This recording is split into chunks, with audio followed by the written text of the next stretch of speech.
Faut que je m'habitue.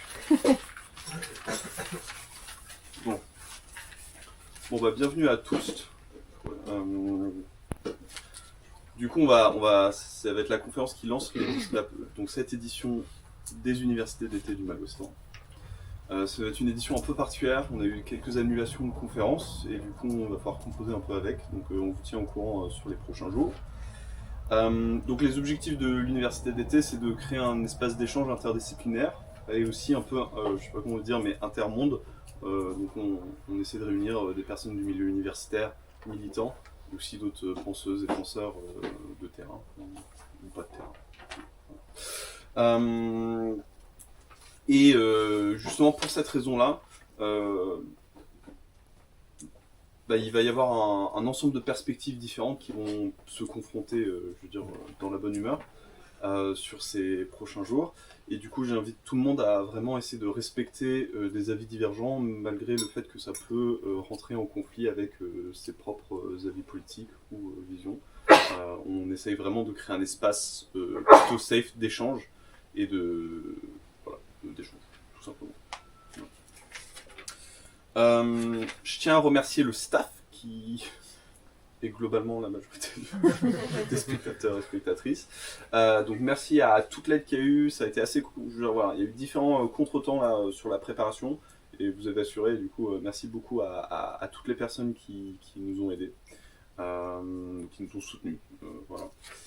Et enfin, s'il y a quoi que ce soit, voilà, s'il y a un problème sur plutôt je veux dire, les tentes ou la bouffe ou sur les conférences, ou si jamais justement le cadre safe qu'on essaye de mettre en place sur le lieu ne se passe pas comme prévu, n'hésitez pas à aller voir cette personne-là, non je rigole, les membres du staff qui globalement, ou en tout cas Lo, moi ou la personne en vert, Bastien, ou Antoine.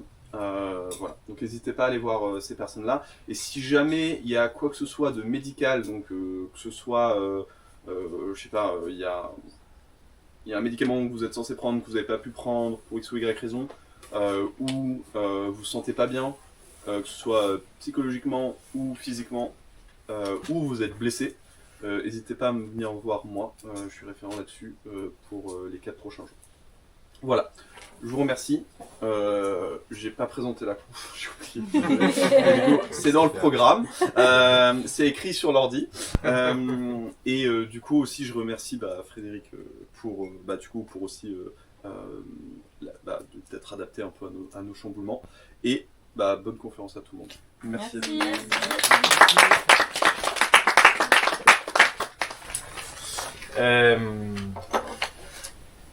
Merci de votre accueil. Je suis content de pouvoir présenter ici les recherches dans ce format qui est effectivement assez différent de celui où je présente d'habitude mes travaux. Mais c'est un peu le but de faire des recherches comme ça, de communiquer à la fois avec des publics académiques, des publics de lecteurs, des publics de militants, de travailler aussi avec des artistes. Donc c'est super pour moi de pouvoir échanger avec vous ces recherches qui sont en cours, mais qui sont basées sur des résultats que j'accumule depuis une vingtaine d'années. Donc je suis chercheur au CNRS, je fais des travaux en anthropologie, et donc j'ai une équipe de recherche qui s'appelle Relations humains-animaux, questions contemporaines. Et dans ce cadre, donc Bastien, qui faisait un master d'études environnementales à l'EHESS, est venu m'a présenté le Mal-Ouestan. C'était une super séance, et puis il a aussi écrit sur ce que vous faites ici dans un mémoire de master qu'on a lu avec Geneviève Pruvot. Donc c'est pour moi c'est aussi une occasion d'avoir d'autres échanges à la suite de ça. Mais voilà, c'est vraiment un moment chouette pour moi de rencontre, de partage. Et de discussion sur des sujets qui sont difficiles, c'est un peu. Alors donc je vais partager, vous voyez sur l'écran ici. Je sais pas si vous verrez bien les images, mais c'est pas grave parce que l'important c'est de raconter un peu des recherches et de partager des résultats, des interrogations. Alors comme on a à peu près 2 heures, je vais faire en 3 étapes, et comme ça on discute à chaque fois. Donc, ce que je voudrais vous présenter, c'est un livre sur lequel je travaille. Donc, bon, quand on fait des recherches comme ça en anthropologie, on va voir des gens, on parle. Donc, je fais pas du quantitatif, je fais du qualitatif. Donc, je parle aux gens, j'essaie de comprendre l'état d'un problème. Et il faut du temps pour... moi, je mets à peu près 10 ans pour faire le tour d'une question. Donc, j'ai passé 10 ans à travailler sur la grippe aviaire en Chine. Donc, je vous en parlerai un petit peu. Après, j'ai passé une dizaine d'années sur un tout autre sujet, pour en parler si vous voulez, mais c'est sur des restes humains au Sénégal. Je travaillais à ce moment-là dans un musée à Paris, donc c'est tout le débat sur la restitution des restes humains. Bon, ça a apparemment rien à voir, mais j'essaye de l'intégrer.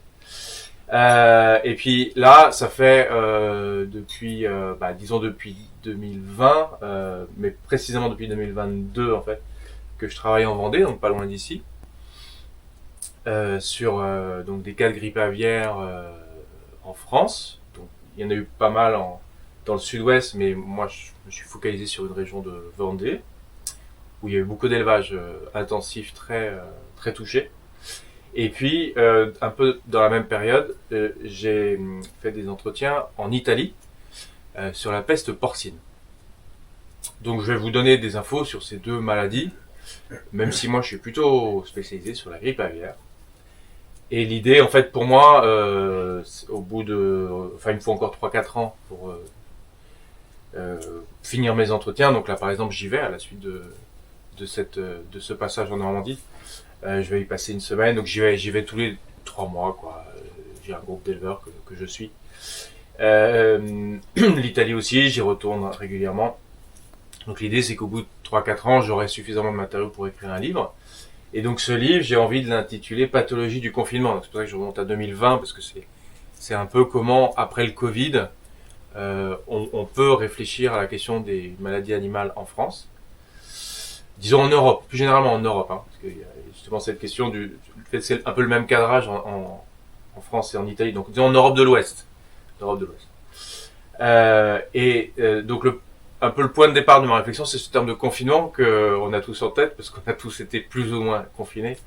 En France, on a été très confinés, c'est pas le cas partout en Europe et dans le monde. Enfin, disons, on dit qu'il y a eu 3 milliards de personnes confinées, c'est-à-dire qui sont revenus chez eux, de façon plus ou moins obligatoire pendant donc la moitié de l'humanité quand même. Et ce qui a suscité mon interrogation sur ce terme, c'est que dans les recherches que j'avais faites sur la grippe aviaire, donc en 2005, quand la grippe aviaire est arrivée en France, on disait à ce moment-là qu'il fallait que les volailles restent confinées, et il y avait des éleveurs qui se plaignaient d'être confinés avec leurs volailles. Donc j'en parlerai un petit peu au milieu de l'exposé, là, justement au moment où la grippe aviaire arrive en Europe. C'est le moment où on voit ce terme de confinement apparaître, parce qu'en fait c'est un terme zootechnique. L'idée c'est que on fait une zone, et puis dans cette zone on sécurise, et on contrôle les maladies. Donc voilà, c'est pour ça que ce bouquin, je voudrais l'intituler Pathologie du confinement. Parce qu'en fait, le vrai débat donc sur ces deux maladies, grippe aviaire et peste porcine, alors c'est des pathogènes qui passent des animaux sauvages aux animaux domestiques.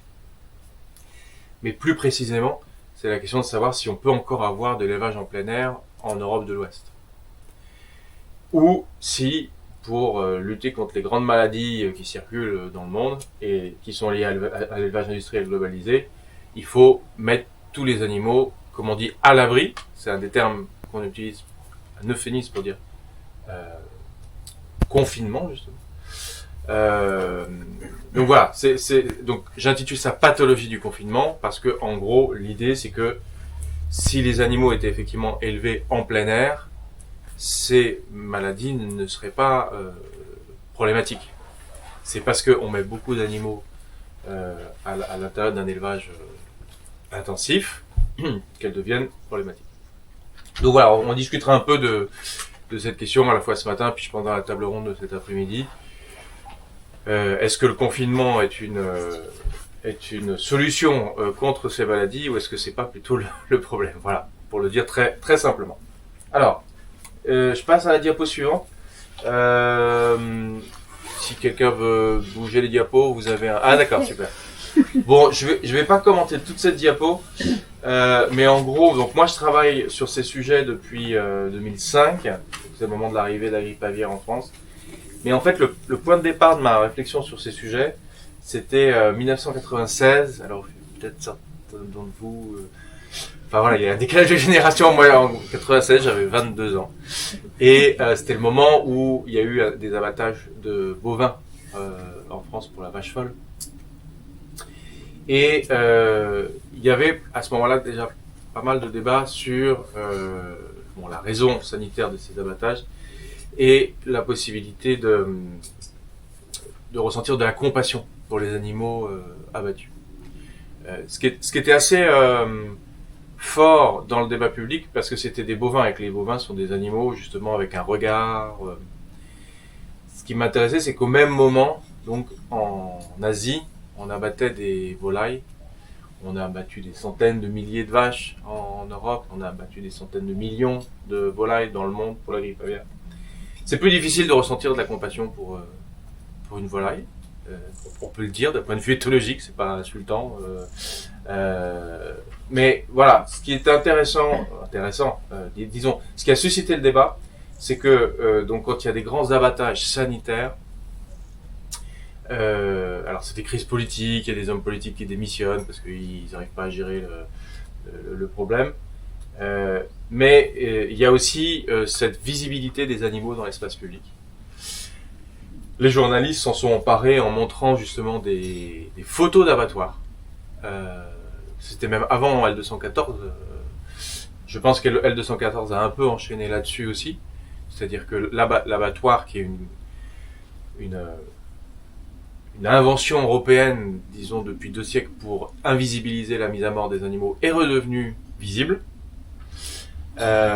Et c'est aussi le moment où les animaux devenaient visibles, plus seulement comme des jolis animaux de compagnie, mais aussi dans leur caractère d'être vivants, c'est-à-dire qui ont des maladies et qui peuvent transmettre ces maladies.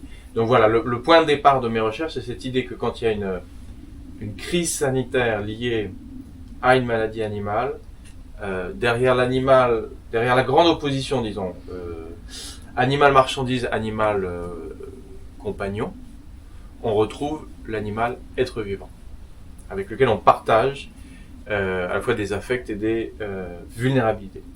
Donc alors j'ai mis des références là parce qu'il y a le bouquin que j'ai publié en 2010, il y a le bouquin de Philippe Descola qui est paru en 2005, qui justement critique ce qu'il appelle le naturalisme, c'est-à-dire la coupure entre les humains et les animaux, et à l'intérieur des animaux, entre les animaux compagnons et les animaux marchandises.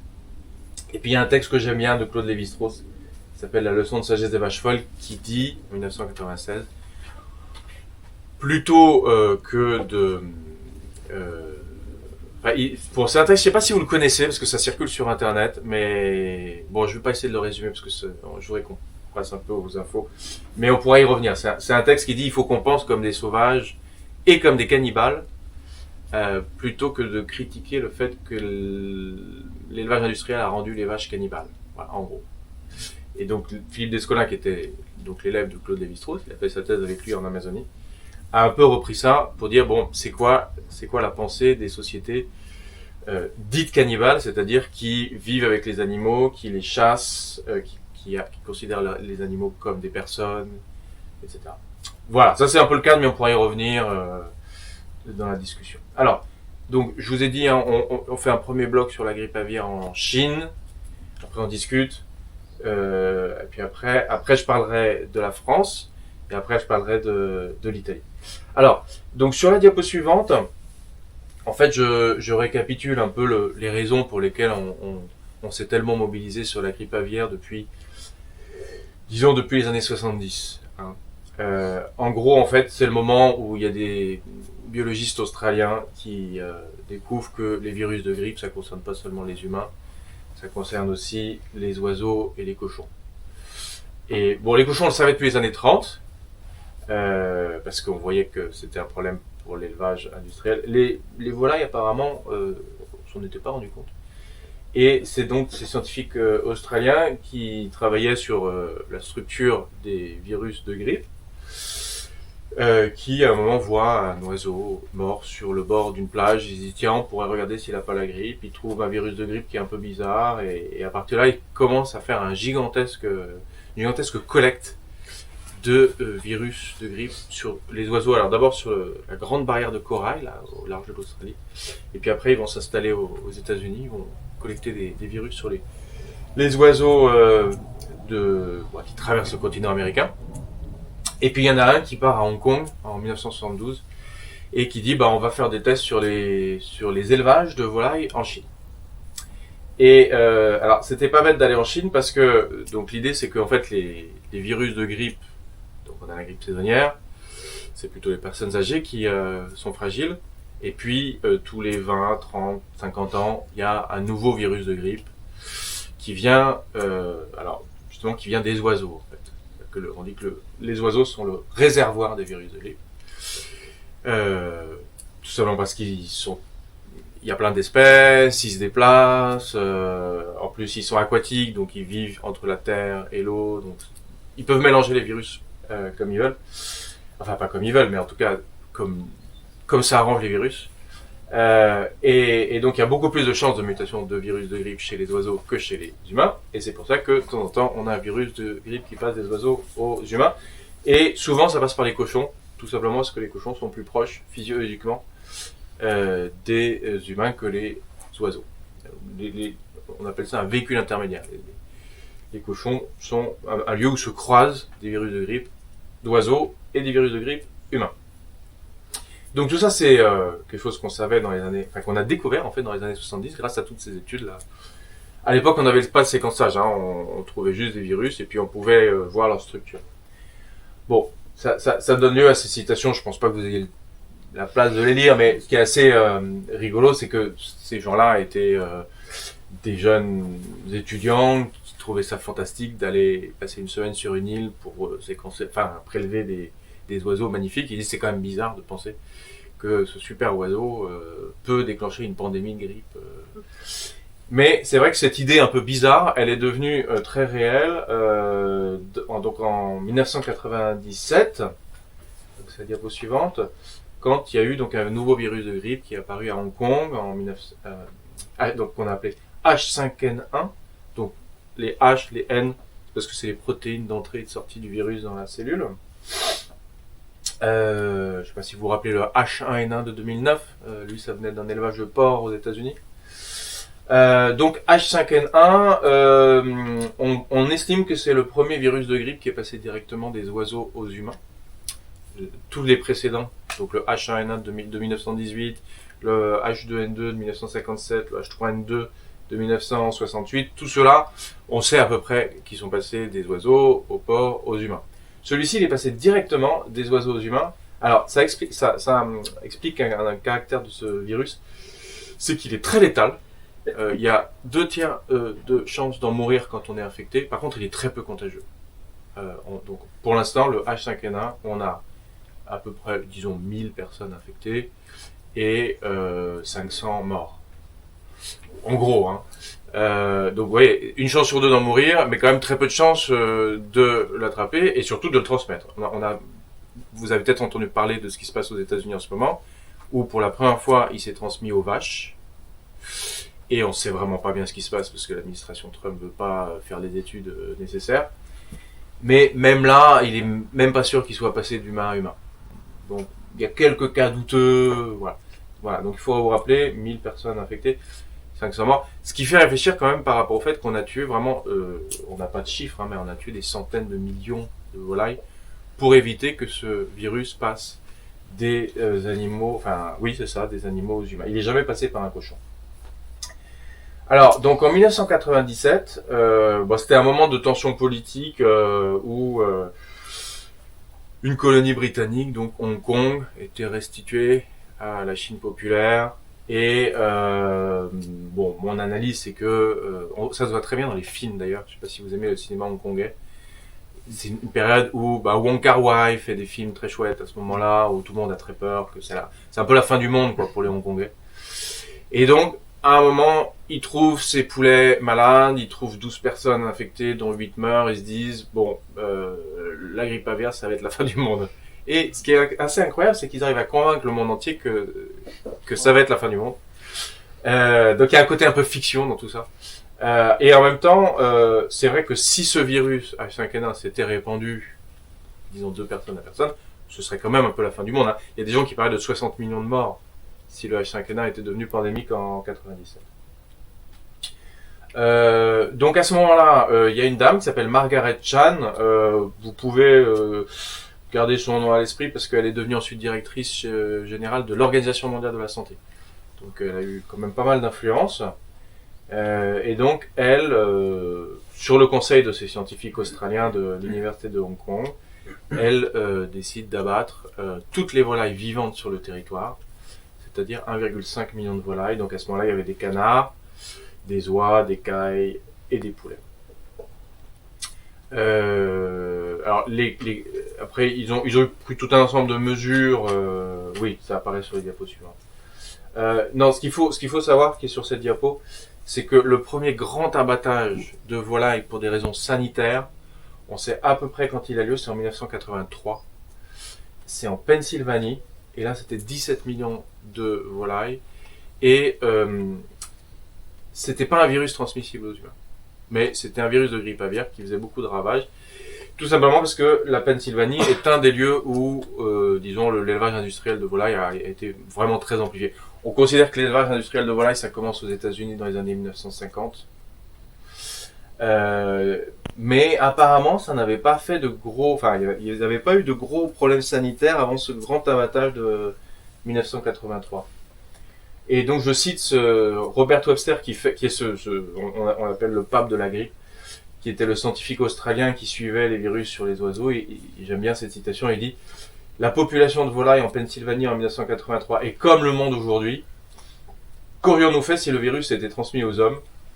Nous sommes des millions de poulets à attendre d'être infectés. Donc vous voyez que là, on est en 1995. Donc il y a déjà dans la tête de ces scientifiques australiens l'idée que comme les humains vont devenir de plus en plus denses dans des habitats urbains, c'est assez proche de la situation des volailles dans l'élevage industriel américain. Et effectivement, en Chine, on considère que l'élevage industriel arrive à peu près dans les années 1980. Par des Thaïlandais, bon, enfin, ça a été assez bien étudié par un type qui s'appelle Mike Davis. Je ne sais pas si vous connaissez ce nom, c'est un géographe dont le bouquin a été traduit pendant la pandémie, justement. Bon, en tout cas, donc l'élevage industriel de volailles s'est inventé aux États-Unis dans les années 50. C'est amplifié par le Chicken McNuggets, le moment où les Américains cessent de manger du burger de bœuf et se tournent vers les poulets. Donc vraiment, il se passe quelque chose dans les années 70-80 où plus la sélection génétique des volailles et ce qui a été inventé aux États-Unis a diffusé en Chine dans les années 80. Et bon, j'y reviendrai tout à l'heure, mais c'est arrivé en France à peu près en même temps. Voilà. Donc 97, c'est le moment où il y a le gros signal d'alerte. Alors, donc moi j'ai travaillé dans des fermes de volailles à Hong Kong.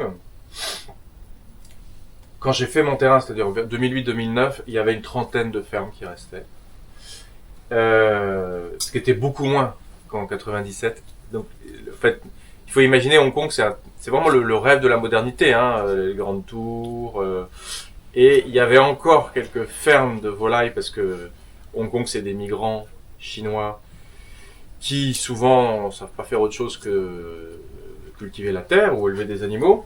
Donc la plupart s'enferment dans des tours et deviennent travailleurs employés dans des administrations ou travailleurs dans des ateliers, etc. C'est le made in Hong Kong. Et puis certains quand même maintiennent une activité de ferme. Et donc dans les années 90, il y avait encore une centaine de fermes. En 2008, il y en avait une trentaine. Et c'est quand même des fermes d'une taille assez importante par rapport à nos standards. Hein. C'était 90 000 volailles. Et par contre, ceux qui avaient voulu garder cette activité, ils prenaient des risques, hein, parce que régulièrement, il y avait des abattages. Donc là, j'ai travaillé avec un éleveur de volailles qui avait dû abattre ces volailles. Donc il en avait 150 000, je crois, avant que je vienne le voir. Il avait dû les abattre, puis 90 000, c'était pas beaucoup en fait pour lui. Et alors, bon, ils ont ces systèmes qu'on trouve pas en France, hein. Ces systèmes en escalier, qui en fait tout simplement permettent d'éviter que les volailles se défèquent les unes sur les autres. Et comme vous le voyez, bah, ça produit beaucoup de mortalité. Alors, bon, alors cet éleveur avait 5 ou 6 fermes, il en avait de l'autre côté de la frontière, d'ailleurs. Donc c'était un entrepreneur, quoi. Il passait d'une ferme à une autre, mais donc il y avait à peu près 6 personnes qui travaillaient dans la ferme à ce moment-là. Et il y avait ce qu'on appelle des mesures de biosécurité. Donc c'est des mesures il faut laver les bottes et les roues des camions avant d'entrer dans les bâtiments. Il faut mettre des filets pour éviter que des oiseaux sauvages rentrent dans les fermes, enfin dans les bâtiments. Et puis, une des mesures de biosécurité qui m'a beaucoup intéressé, et on y reviendra, c'est ce qu'ils appelaient des poulets sentinelles. C'est-à-dire que, donc, en Chine, on vaccine les volailles, ce qui n'est pas le cas en France, enfin en Europe. On y reviendra.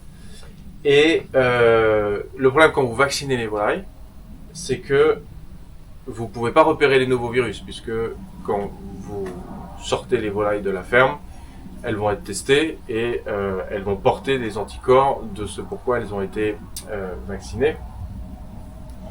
Et donc s'il y a un nouveau virus, ben, il va passer sous les radars. Donc à l'entrée de la ferme, il y avait des volailles non vaccinées. Et régulièrement, on fait des tests sur ces volailles. Et puis de temps en temps, elles sont malades ou elles meurent. Donc voilà, c'est des volailles qui sont particulièrement surveillées. Voilà. Alors, bon, donc je vous ai un peu raconté l'élevage industriel de volailles à Hong Kong. Après, ce qui a beaucoup fait parler à l'époque, c'est que Hong Kong était un endroit où on gardait des traditions chinoises de marché aux poulets vivants, marché aux animaux vivants. Ça s'appelle le wet market. On en a beaucoup entendu parler pendant le Covid parce qu'on considère que c'est sur un wet market à Wuhan que la pandémie de Covid a commencé. En fait, ce débat sur le wet market, ça a commencé dans les années 90 quand on s'est rendu compte que la Chine, ce pays qui se modernise, dont les villes deviennent hyper peuplées et qui se connecte au reste du monde, a au milieu des villes des marchés où vous pouvez être en contact avec un animal vivant.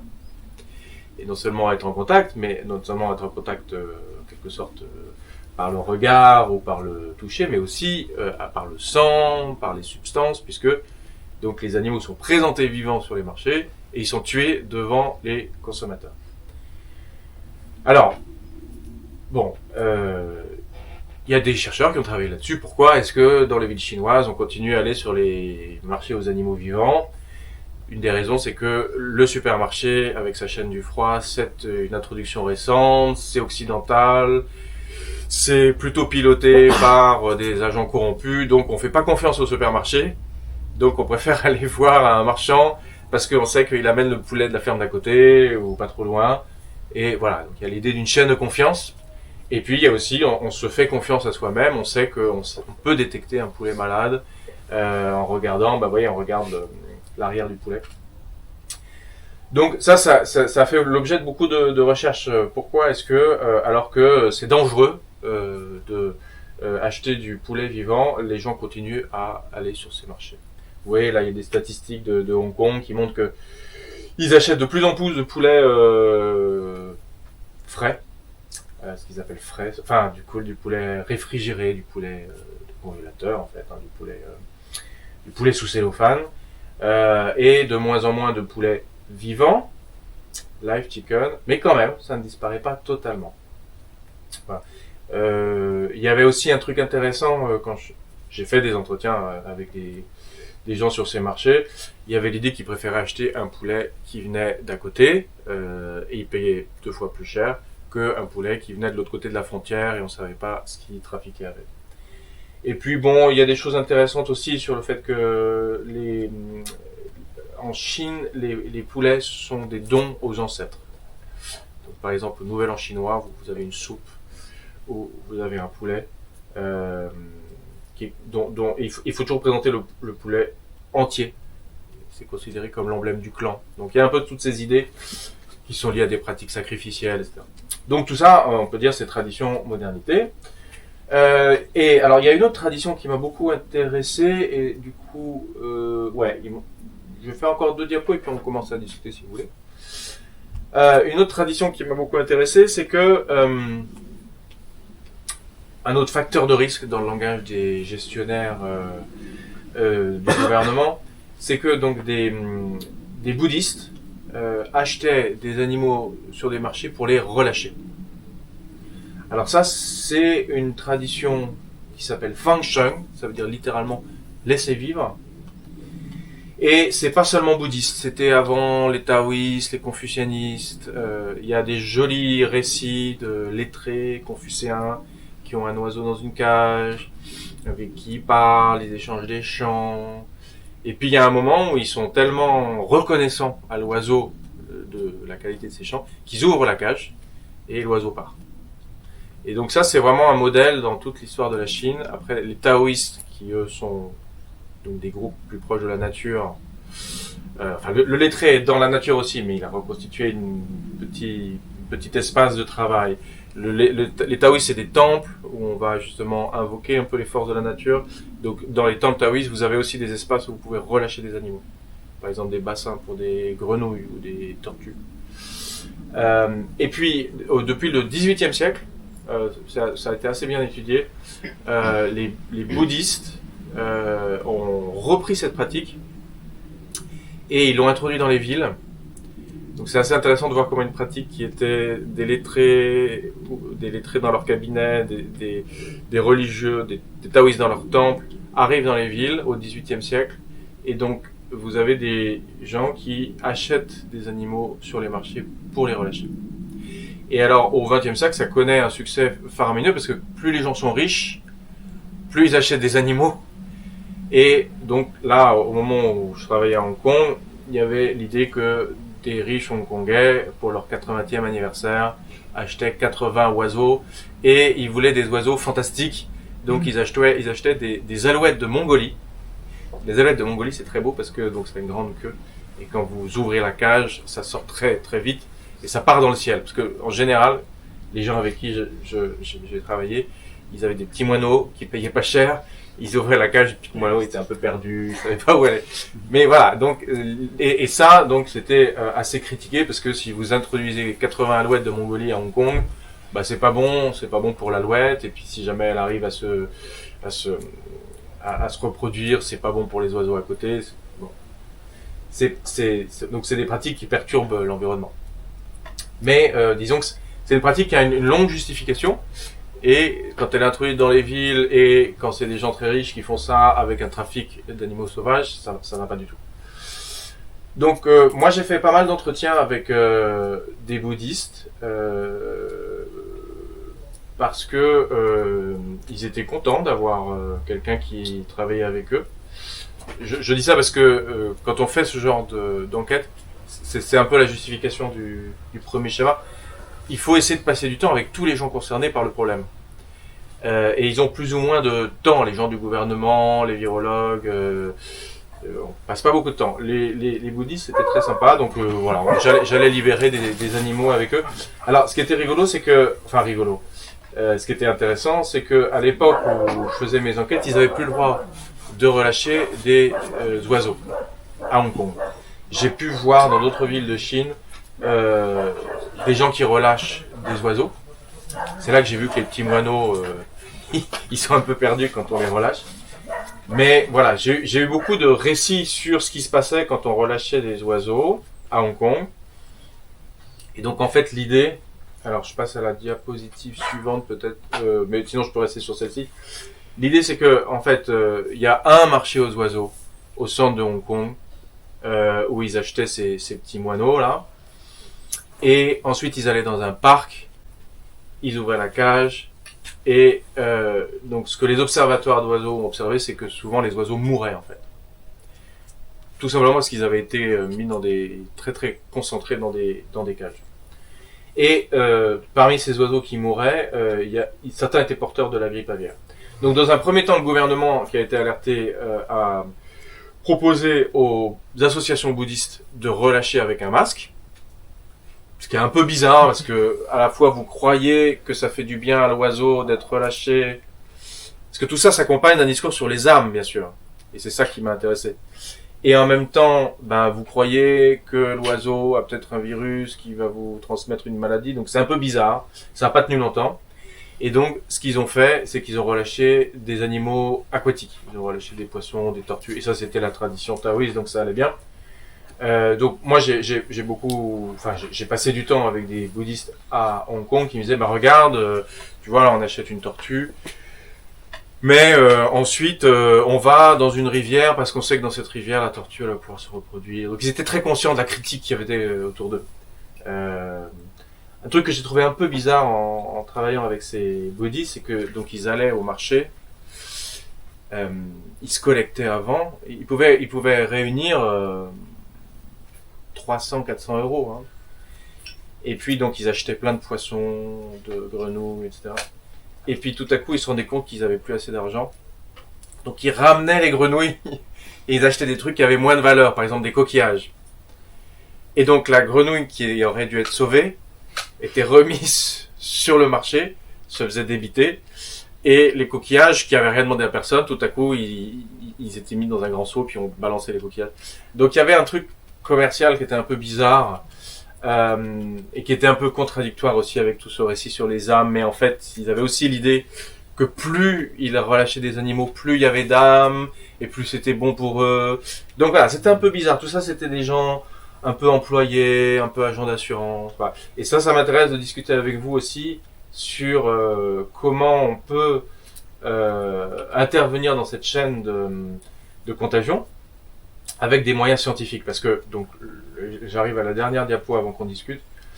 Les observateurs d'oiseaux, avec qui j'ai aussi pas mal passé du temps, critiquaient les bouddhistes en disant « Bon, c'est très bien de vouloir relâcher des animaux, mais il faut le faire dans le bon environnement. » Et donc, nous, on fait ça, mais dans des réserves. Et donc, nous, on peut comprendre les trajectoires des oiseaux. Et donc, ils luttaient contre le trafic d'animaux sauvages en disant nous on va plutôt favoriser le développement des oiseaux dans leur trajectoire migratrice. Donc ils luttaient contre l'extinction de certaines espèces, etc. Donc ça fait que, et je vais m'arrêter là pour qu'on commence à discuter, donc le travail que j'ai fait, et ça a été publié en 2020 dans un livre, c'était comment les virologues, qui sont vraiment focalisés sur le risque de grippe aviaire au niveau animal humain, vont travailler avec des ornithologues qui, eux, voient le risque de grippe aviaire pour les oiseaux. Alors, c'est ce qu'on appelle aujourd'hui le One Health. C'est-à-dire, et One Health, ça a commencé avec la grippe aviaire en 2005, quand la grippe aviaire est arrivée en Europe. C'est l'idée que, à la fois, on contrôle la maladie parce qu'il y a un risque pour les humains, quand même, chaque année, une personne sur deux qui en décède, mais aussi parce qu'il y a un risque pour les oiseaux.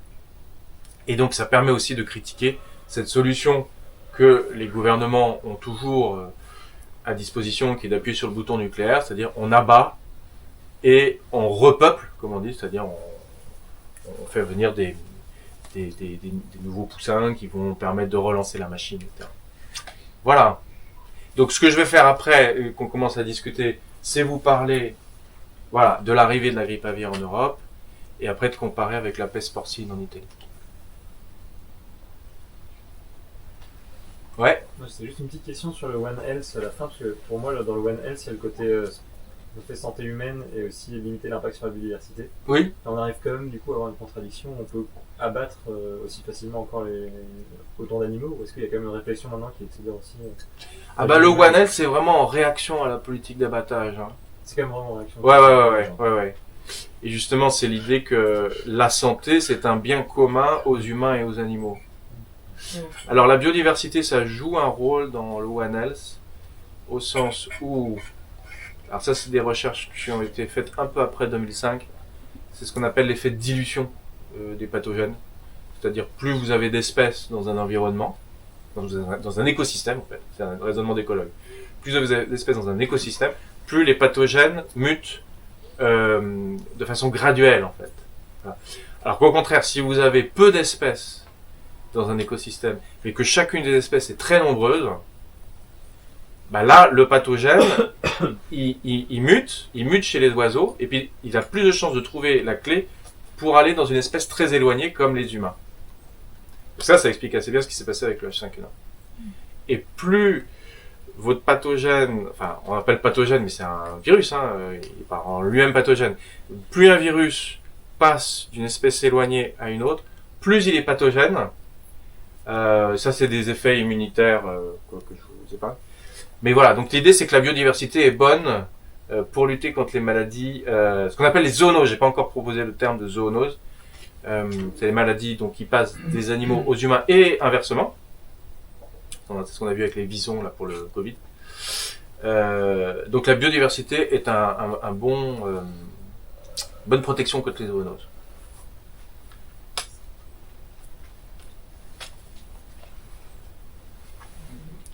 Vas-y. On me demandait si les bouddhistes, les taoïstes, ils relâchent aussi des animaux dans les centres d'abattoirs ou Eh ben non. C'est ça qui est étonnant. Alors moi j'ai immédiatement pensé donc effectivement au mouvement de libération animale en Europe et aux États-Unis. Et en fait, alors je leur ai pas posé la question. C'est dommage parce que j'aurais dû. Parce que j'y ai pensé après en fait. J'y ai pensé après. Mais donc quand je discutais avec eux, ils me disaient. Voilà, on vit dans une ville où on sent qu'il y a de la souffrance. Et quand on va sur ces marchés, on sent qu'il y a encore plus de souffrance. Il y a une espèce de point d'intensification de souffrance. Et donc on va retirer un peu de souffrance du marché. Et donc ce qui est intéressant, c'est que l'abattoir, ils ne le voyaient pas. Et donc ils ne pouvaient pas aller... Par ailleurs, c'était des gens vraiment... comment dire, des gens qui respectaient les règles. Donc, vous voyez, par exemple, cette question de combien on achète, combien de vies on peut sauver avec l'argent qu'on a, quoi. C'était un peu... Voilà, c'était des gens de classe moyenne qui respectaient les règles et qui sentaient qu'il y avait de la souffrance et qui voulaient relâcher de la souffrance. Donc, il n'y avait pas ce côté transgressif de dire, bon, c'est où qu'il y a le plus de souffrance et comment on fait pour nous la cacher. Ça, c'est le raisonnement du Fonds de libération animale. Et puis de payer aussi pour les acheter, c'est quand même particulier. Exactement, ouais, tout à fait. Et du coup, j'avais une question, c'est est-ce qu'il y a un marché qui se structure autour de ça, autour de l'achat pour diminuer la souffrance, ou c'est vraiment occasionnel? Ça, c'était l'hypothèse des observateurs d'oiseaux. C'était de dire tout ça est commandé par les triades. Les triades, c'est la mafia hongkongaise. C'est sûr que, de toute façon, donc quand vous alliez sur un marché aux oiseaux, il y avait les oiseaux de champ, il y avait les oiseaux de combat, et eux, c'était de moins en moins possible. Et puis, il y avait les oiseaux de lâcher. Function. C'était 3 catégories, quoi. Donc, et effectivement, le prix variait selon la beauté de l'oiseau, selon d'où il venait, etc. Alors, bon, moi, j'ai pas enquêté sur comment ce marché-là a été structuré. Mais ce que disaient les observateurs d'oiseaux, c'est que c'était opaque, quoi. C'était les triades, c'était la mafia. Et certains disaient même, les bouddhistes encadrent la libération. C'est-à-dire, ils y vont, ils font des prières et tout ça. Parce qu'après, ils vont récupérer les oiseaux, ils les remettent au marché pour que les gens puissent les relâcher. Voilà. Donc, c'est pour ça que tout ça n'était pas très... C'était très joli du point de vue spirituel, mais c'était assez sombre du point de vue économique, quoi. Ouais.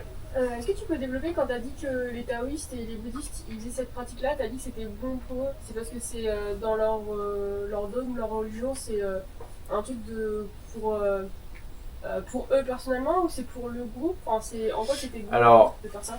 Ouais, donc la différence entre le confucianisme et le taoïsme, c'est que le taoïsme, c'est l'idée qu'il y a des forces de la nature et que les humains sont juste des points de passage pour les forces de la nature. Donc pour eux, c'était bon pour la nature. Vraiment. Alors le confucianisme, c'est un peu plus compliqué. C'est la religion dominante aujourd'hui en Chine. C'est l'idée que l'homme est un peu au-dessus de la nature. Alors il n'est pas autant au-dessus que dans les religions européennes, on va dire. Où là, il y a carrément Dieu qui a confié à l'homme la responsabilité. Ça va être très discuté, mais en Chine, on dit que l'homme a une vertu particulière. Voilà. Et donc c'est pour ça que le lettré, c'est celui qui cultive sa vertu, et c'est pour ça qu'il relâche un oiseau particulièrement vertueux. Donc il y a un truc de mérite. D'ailleurs, notre conception européenne du mérite vient de Chine. Il y a cette idée de mérite. Mais donc voilà, la différence entre les deux qui est intéressante, c'est que le confucéen, il va relâcher un oiseau qui a particulièrement de mérite. Le taoïste, il peut relâcher n'importe quoi. Mais effectivement, le bouddhiste, lui, il va introduire cette idée en plus, qui est que plus un animal souffre, et plus on est justifié à le libérer. Ça, les taoïstes, ils n'ont pas du tout d'idée de souffrance. C'est juste qu'il y a des forces, il faut que les forces tournent, il faut que ça circule et tout ça. Voilà.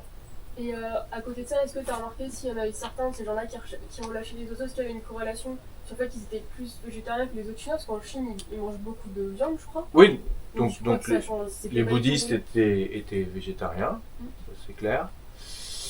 D'ailleurs, avant ou après de faire plutôt après de faire un lâcher, on partageait un repas végétarien, très sympa.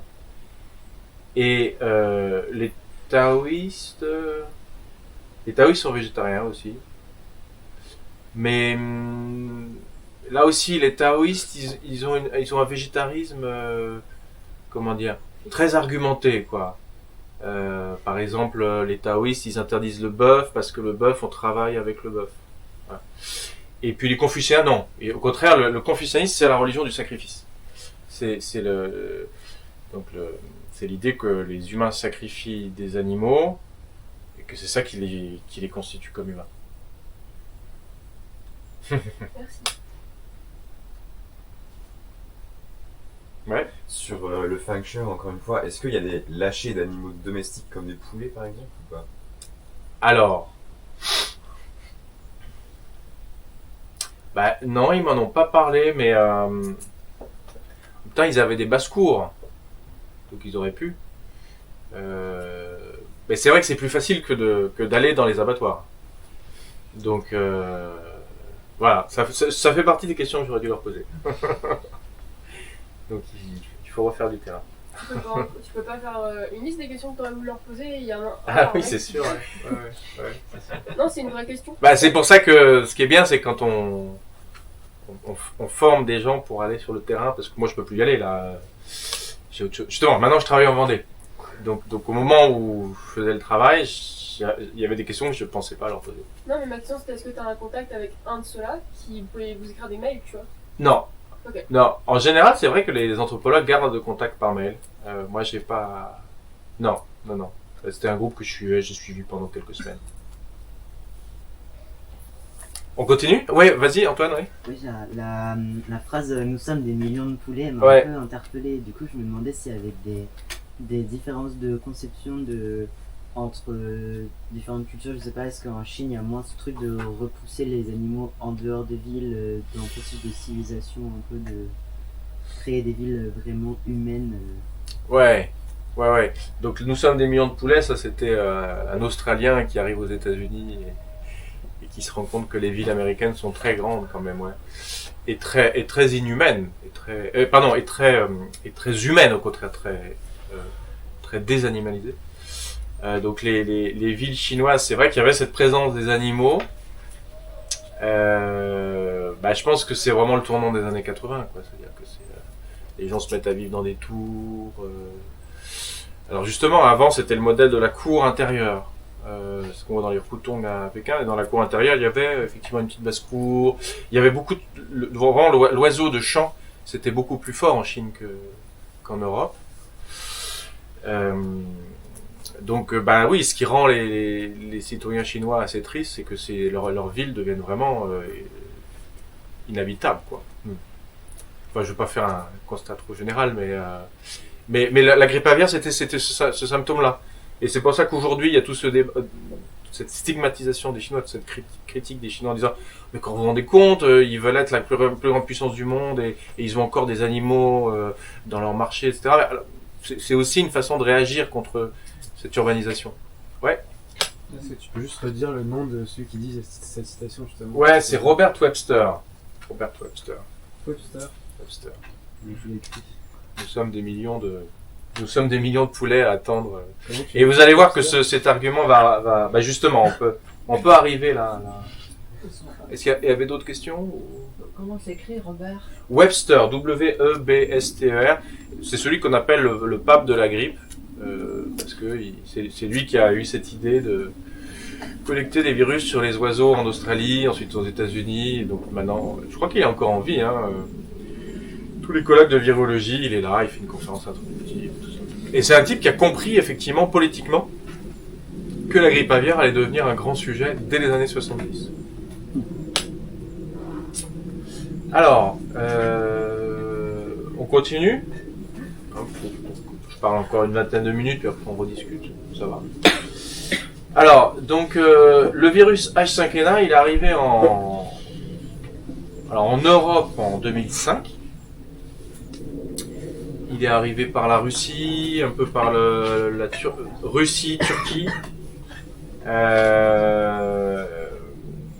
Il y a un truc assez rigolo, c'est que dans un premier temps, on a dit c'est les oiseaux migrateurs. Et puis ensuite, on s'est rendu compte que les cas de H5N1 en Russie suivaient le transsibérien. Et ensuite, on s'est rendu compte que le transsibérien avait plein de fermes de volailles en contrebande. En fait, il y avait un trafic transsibérien, ce grand train là. Au début, on appelait ça l'Orient Express, quoi. Donc c'était les riches européens qui le prenaient. Puis maintenant, en fait, c'est juste un grand truc de contrebande entre la Chine, l'Europe et la Russie. Donc voilà, il est possible qu'il soit arrivé par des volailles élevées pour la contrebande. Ensuite, donc le premier cas en février 2006. Alors, c'est un endroit qui s'appelle Joyeux. Je sais pas si vous vous rappelez, le premier cas français du Covid, c'était Contamine-Montjoie. Donc c'est l'ironie des histoires d'épidémie. Et donc Joyeux, c'est dans la Dombes, qui est une région à côté de Lyon, où il y a beaucoup de marais. Et donc beaucoup d'oiseaux, c'est ce qu'on appelle des zones humides. Et donc d'oiseaux qui passent sur la partie est de la France, sur leur migration vers l'Afrique. Et donc d'abord ça a été des canards qui ont été infectés, puis des poulets. Et donc l'éleveur qui a eu son élevage infecté a vu débarquer à peu près tous les hommes politiques de l'époque. C'était Dominique de Villepin qui était Premier ministre, les journalistes et tout ça.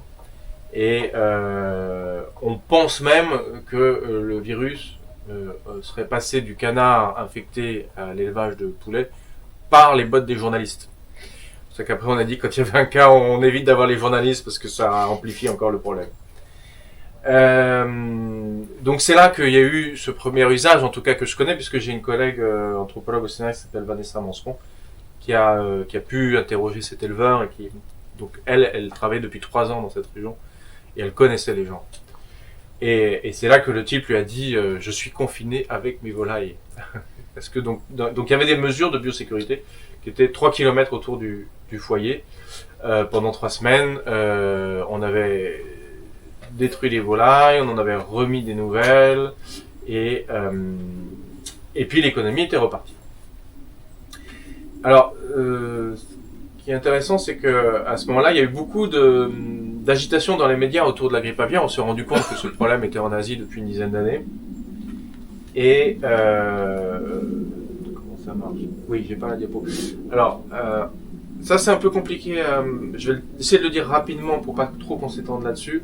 Mais en gros, c'est les États-Unis, l'administration fédérale américaine, qui était à ce moment-là dirigée par George Bush, qui a énormément investi sur la grippe aviaire, parce qu'on est 4 ans après les attentats du 11 septembre 2001. On est juste après le cyclone Katrina qui avait dévasté la Nouvelle-Orléans. Et donc George Bush, qui avait quand même foiré le 11 septembre et Katrina, du point de vue justement de la gestion de catastrophe, se tourne vers ses conseillers, il dit « ce sera quoi la prochaine catastrophe ?» Ses conseillers lui disent « ce sera un virus de grippe aviaire qui viendra de Chine ». Et donc il met à ce moment-là énormément d'argent dans la recherche sur la grippe aviaire et aussi dans les traitements contre la grippe aviaire. Et c'est à ce moment-là qu'il y a un traitement qui s'appelle un antiviral qui s'appelle Tamiflu. Je sais pas si ça vous dira quelque chose. Tamiflu, c'était ce qu'on proposait contre la grippe aviaire, et il se trouve que Donald Rumsfeld, qui était le ministre de l'Intérieur de George Bush, avait des actions dans Tamiflu. Je dis ça, c'est pas complotiste, c'est hein, la c'est juste. Badiane, en fait. Comment? C'est la Badiane. C'est l'anicétone. Oui, c'est effectivement c'est fait avec des composés synthétiques de la de la badiane. Ouais. Ah, en tout cas, c'est un assez bon antiviral. Donc, la différence entre vaccin et antiviral, hein, le vaccin on le prend avant pour avoir des réponses immunitaires. L'antiviral on le prend après et ça arrête la reproduction du virus. Donc voilà, il y avait des bonnes raisons aux États-Unis de focaliser sur la grippe aviaire. Et donc c'est pour ça que quand c'est arrivé en France, ce pauvre éleveur de volailles qui avait jamais vu la grippe aviaire chez lui, il a vu débarquer les journalistes, les hommes politiques. C'est que ça s'agitait très fort côté américain. Et du coup, pour répondre un peu à cette agitation médiatique, il y a eu des groupes animalistes qui sont mobilisés. Et ça, c'est ce qu'a étudié aussi Vanessa Manseron. Donc là, vous voyez, je sais pas sur cette diapositive. C'est de Hein? Non, je disais juste à lui. Vous la voyez. Donc voilà, là c'est un groupe, je sais plus lequel, qui disait la grippe aviaire tue moins que la folie humaine. Bon, je sais pas pourquoi ils ont pris un élevage d'autruches. C'est vrai qu'il y a eu des autruches touchées par la grippe aviaire, mais enfin c'est pas le plus gros problème quand même en France. Et puis vous voyez cette image là aussi diffusée par, alors je sais pas si c'est des groupes complotistes. Mais l'idée que la grippe aviaire, c'est une espèce de machine de mort construite pour rapporter de l'argent aux industries pharmaceutiques. Ce qui est un peu vrai et pas que vrai. Vous voyez, on peut pas être complètement complotiste, on peut pas non plus éviter cette thèse que l'administration américaine avait intérêt à amplifier le dossier. Alors la diapo suivante, j'ai mis donc les 4 grippes aviaires en France. Donc après 2005, ça s'est calmé. Et c'est revenu, donc vous voyez, en 2013-2014, on commençait à avoir un peu peur parce qu'il y avait des nouveaux cas en Asie, et puis ça arrivait par les oiseaux sauvages en Europe du Nord. Et puis donc le second cas français de H5N1, c'est 2015, donc 10 ans après. Et là, c'était en Dordogne, et c'était des petits élevages de volailles en plein air. Donc, du coup, l'administration française s'est dit bon, c'est pas très grave. Alors, il y a eu des tas de mesures justement pour contraindre l'élevage en plein air. Et puis, la grande panique, c'est 2021, parce que ça concerne plus seulement les petits élevages en plein air du sud-ouest de la France, ça concerne les Pays de la Loire. Donc, la Sarthe, la Vendée. Et là, on est vraiment au cœur de l'élevage industriel français. Et là, il y a eu beaucoup de dégâts.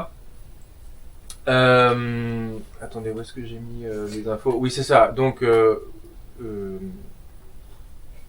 moi, j'ai fait des enquêtes à partir de novembre 2022. C'est la diapo suivante. Sur cette région de Vendée qui se trouve vers l'île de Noirmoutier. C'est Chaland. Et Chaland, depuis le 19e siècle, c'est un point de passage pour les canards qu'on va envoyer à Nantes et ensuite à Paris. Et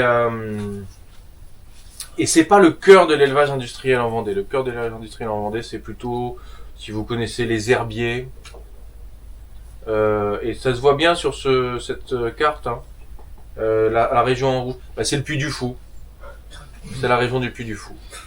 C'est une des régions les plus pauvres de Vendée, du coup, dans les années 80, c'est là qu'ils ont mis l'élevage industriel.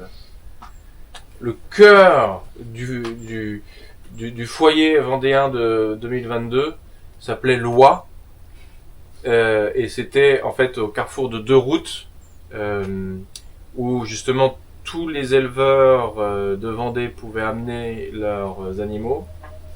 Et il y avait un gigantesque abattoir. Alors c'était Soulal si je me rappelle bien. Et ce carrefour de Loie, d'après les récits des vétérinaires, c'était la centrale nucléaire de la Vendée. C'est-à-dire, c'est là où il y avait la plus grosse concentration de volailles abattues au même moment. Et c'est là que ça a commencé. Voilà. Donc du coup, moi j'étais dans une région qui était quand même pas très exposée. Enfin, disons, le risque était beaucoup moins fort. Par contre, c'est une région qui est plus exposée au risque par les oiseaux sauvages, puisqu'on est sur le littoral. Et ce qui est intéressant, c'est qu'entre les premiers cas de 2005, où là c'était l'est de la France qui était concerné, depuis 2015, c'est vraiment l'ouest de la France. Vous voyez, c'est pas un hasard si c'est Pays de la Loire et Sud-Ouest, c'est les mêmes oiseaux sauvages qui passent. Alors, est-ce que ça veut dire que c'est les oiseaux sauvages qui la transmettent? Sans doute au départ. Mais il y a aussi, bien sûr, des camions qui vont entre les Pays de la Loire et le Sud-Ouest. Par exemple, dans les années 80, quand les éleveurs du Sud-Ouest n'ont pas voulu augmenter la taille de leurs élevages pour le foie gras, on a demandé aux éleveurs vendéens d'élever des canards pour le foie gras, qui sont ensuite donc ce qu'on appelle des canards prêts à gaver, et qui sont ensuite donc envoyés pour être gavés et abattus dans le Sud-Ouest. Donc voilà, c'est ce qui m'intéresse maintenant, et c'est une enquête en cours, c'est comment on a construit la filière avicole en Vendée, et comment cet épisode de 2022, ça révèle vraiment un moment de vulnérabilité.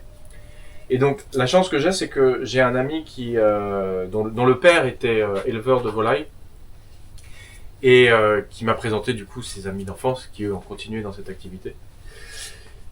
Et du coup, voilà, je visite des élevages, les gens me racontent un peu comment ils se sont transmis ça d'une génération à une autre, ils me montrent un peu leur compte aussi, on voit que ça a été très rentable dans les années 80. Et là, depuis une dizaine d'années, c'est plus rentable du tout. Donc on est vraiment à la fin d'une filière. Et ce qui est intéressant, c'est de voir qui va continuer, que font les autres. C'est une filière, donc le canard de chaland, enfin les poulets de chaland, c'est une filière assez rentable. C'est une filière d'exportation. C'est-à-dire que, alors ça c'est l'absurdité française, c'est que en France, 50% des volailles consommées sur le territoire national sont importées. 50% des volailles produites sur le territoire national sont exportées. Elles sont importées du Brésil et elles sont exportées vers les Émirats arabes, enfin la péninsule arabique et le Japon. Et donc le canard de chaland, ça marchait bien avec le Japon. Alors, du coup, un des problèmes, c'est que maintenant on a introduit la vaccination et que si on vaccine, on peut plus exporter. Donc vraiment là, ils sont dans des dilemmes de filière. Moi, ce qui m'intéresse, c'est pas les dilemmes de la filière, c'est vraiment comment ça impacte le travail des éleveurs et ensuite leur relation avec les autres acteurs du territoire, notamment les observateurs d'oiseaux. Alors, vous voyez sur cette diapo aussi que le poulailler est vide. Là, c'est un éleveur qui n'a pas repris. C'est des élevages de taille moyenne, 30 000 volailles. On estime que donc les élevages du sud-ouest de la France, on est plus autour de 1000, 2000, les élevages en plein air. Là, c'est des élevages fermés, mais avec un peu de plein air. Bon, malheureusement, on voit bien que les animaux, ils sont trop conditionnés pour vraiment profiter du plein air en fait. Et puis je crois que les plus gros élevages c'est plutôt dans la Sarthe, et là on atteint du 50 000, 60 000, mais on n'atteint pas les 100 000 qu'on trouve en Chine. Aux États-Unis ça doit être encore pire. Sur la diapo suivante, donc je parle de l'impact de la grippe aviaire pour les éleveurs de volailles. Donc je parle du coup moral, 21 millions de volailles abattues en 2022 et financier. 1 milliard d'euros de compensation versée par l'État. Je parle d'une brochure qui a été faite par la Confédération paysanne pour adapter les mesures de biosécurité aux petits élevages. Ce que les recherches en sciences sociales ont montré, c'est qu'en Asie, ces mesures de biosécurité ont toujours favorisé les grands élevages industriels et ont conduit à la banqueroute les petits élevages.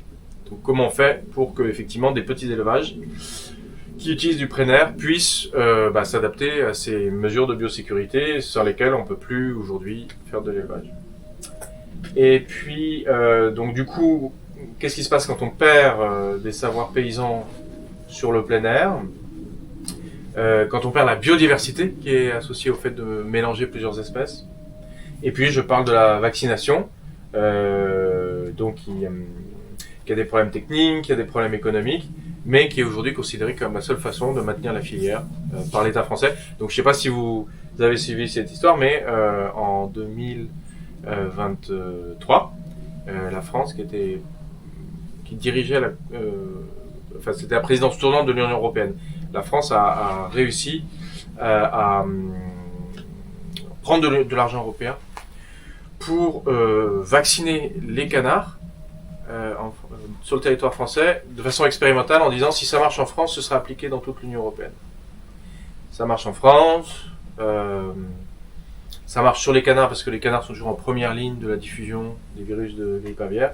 Donc voilà, la situation actuelle, c'est de dire grâce à la vaccination, on contrôle la situation et donc on va voir si on peut le contrôler au niveau européen. Voilà. Et puis alors, il y avait cette diapo que je voulais vous montrer. Là, il n'y a que des images, si vous la voyez, des paysans sentinelles.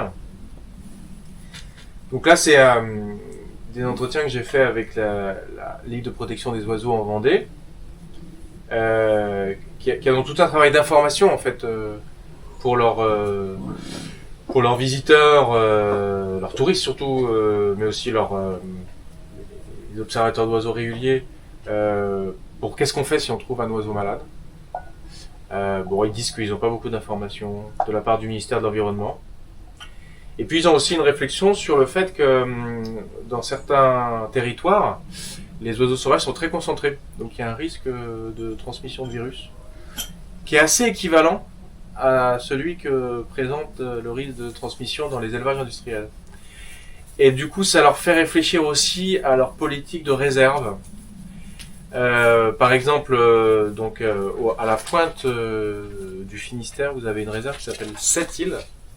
Je ne sais pas si ça vous dit quelque chose. Sept-Îles, c'est donc un rocher au large de... c'est vraiment à la pointe, je ne sais plus exactement... c'est vers Perros-Guirec, vous voyez, en haut au nord, là. Et Sept-Îles, c'était la première réserve naturelle de la Ligue de protection des oiseaux, créée en 1907, quelque chose comme ça. Et alors c'est un rocher sur lequel les bateaux peuvent pas s'approcher, il n'y a pas de pêche, donc c'est une réserve pour les oiseaux sauvages, notamment il y a des fous de bassin. Les fous de bassin c'est très beau. Et donc en 2022, 80% des fous de bassin sont morts de la grippe aviaire. Donc ils ont eu très peur. Ils se sont dit peut-être qu'il aurait fallu les disperser, les fous de bassin. Et puis, ils se sont rendus compte que un an après, la population s'était reconstituée. Donc, c'est un grand mystère pour eux d'arriver à comprendre la résilience d'un écosystème par rapport à un virus aussi létal. Alors, dernière information, peut-être avant qu'on discute sur les cas de grippe aviaire en France. Donc, ce qui est assez troublant, c'est que la grippe aviaire, pendant très longtemps, on disait c'est pas infectieux chez les oiseaux sauvages, c'est pas létal chez les oiseaux sauvages, ça circule de façon asymptomatique. Ensuite, ça passe chez les oiseaux, dans les volailles domestiques, et là, ça devient pathologique. Et ensuite, ça passe aux humains avec une chance sur deux de mourir. Or, là, on a un nouveau schéma où les oiseaux sauvages meurent massivement de la grippe aviaire, du H5N1. Et il y a des scientifiques hollandais qui ont montré qu'il y avait une souche apparue en Hollande, gros élevage industriel, peut-être 2018, là, quelque chose comme ça, et qui ensuite serait passée chez les oiseaux en Angleterre et ensuite en Bretagne, et qui aurait tué massivement les volailles.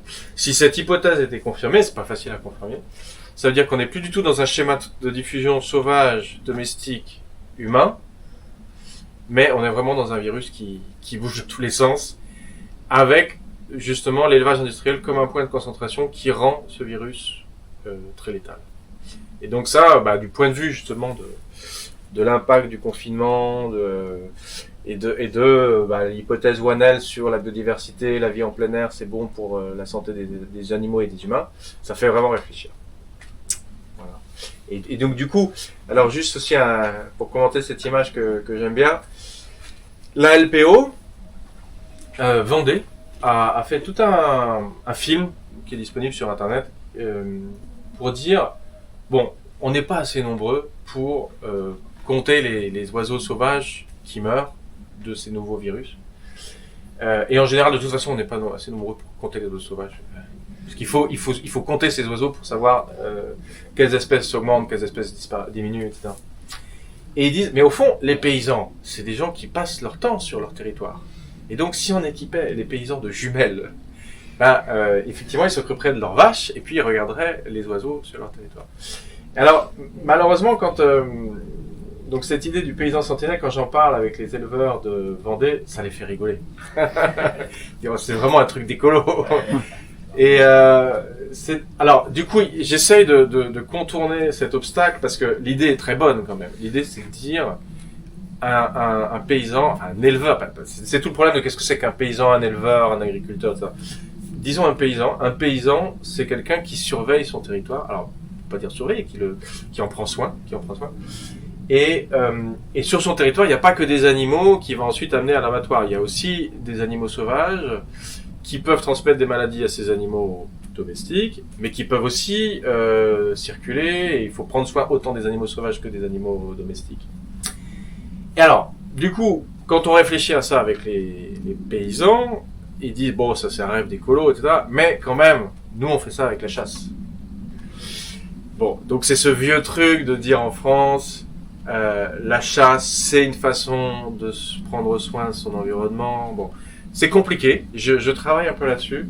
Et alors, dernier truc avant qu'on discute, ce qui est assez intéressant, justement sur cette histoire de chasse et du paysan qui prend soin des animaux sauvages dans son environnement, c'est que donc depuis une dizaine d'années, vous avez tout ce phénomène de lâcher de gibier, enfin d'élevage de gibier pour être relâché.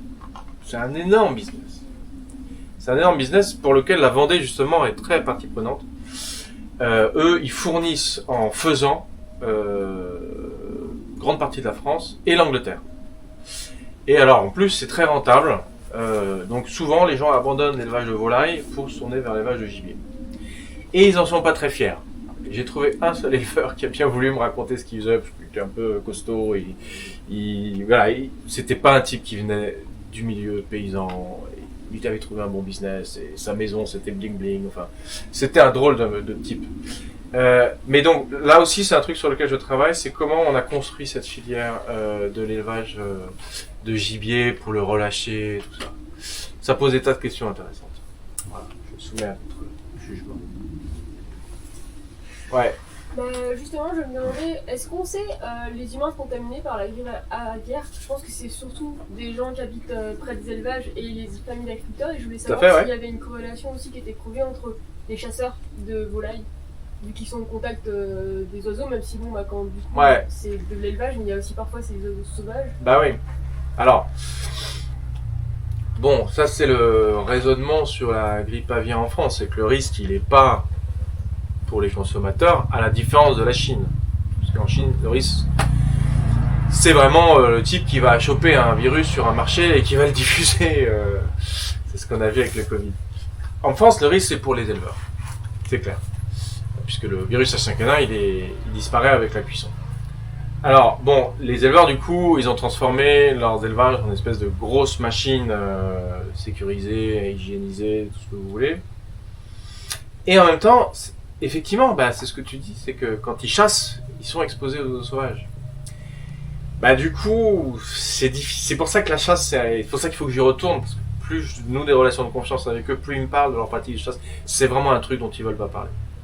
C'est vraiment leur truc entre eux. Donc si je leur dis, mais quand vous chassez, vous trouvez un oiseau mort de façon bizarre, vous le ramassez, ils rigolent. C'est difficile à aborder. Mais c'est vraiment, du point de vue épidémiologique, c'est un truc sur lequel il faut travailler. Il les enterre. Pardon ? En général, il les enterre, ouais, voilà, il les enterre. Mais la question, c'est effectivement le contact, parce que effectivement, ils vont pas le toucher. Mais est-ce que par exemple, ils vont récupérer pour le manger ? C'est des questions que j'arrive pas encore à poser. Parce que j'ai pas encore le niveau de confiance suffisant pour poser ces questions. Et c'est pour ça qu'un veto qui débarquerait et qui demanderait quel est l'impact des pratiques de chasse sur les risques de transmission, ça ne marchera pas. Pour le coup, il faut de l'ethnographie, quoi. Il faut vraiment rentrer dans la vie des gens et des relations de confiance.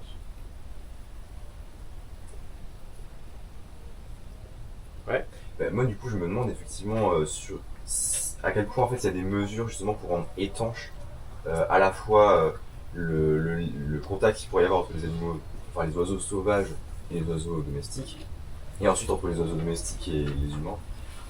Est-ce que du coup ces départs d'épidémie ou de pandémie, ils partent aussi parce qu'il y a eu une erreur de manipulation, les bancs n'ont pas été mis, ou c'est ça. Tout à fait. Alors bon, la controverse sur les origines du Covid est intéressante parce que bon, on saura jamais si ça vient d'un marché ou d'un labo, parce que les scientifiques chinois ont détruit les données dans leur laboratoire. Et puis toutes les recherches qui ont été faites sur les marchés autour de Wuhan n'ont rien trouvé, donc c'est très bizarre de savoir pourquoi ce marché. Puis maintenant on sait qu'effectivement ce marché était pas loin des laboratoires qui travaillaient sur les virus de chauve-souris, même si le laboratoire le plus sécurisé était à 100 km de la ville, mais il y avait des petits laboratoires qui sous-traitaient la recherche. Alors bon, au-delà du côté un peu fascinant de l'histoire, en fait pour moi ce qui est très intéressant justement par rapport à la question de confinement, intensification, c'est que au fond on a construit des élevages comme des laboratoires. C'est ça l'idée de biosécurité. C'est que on a dans des élevages industriels des activités biologiques dangereuses, comme dans les laboratoires.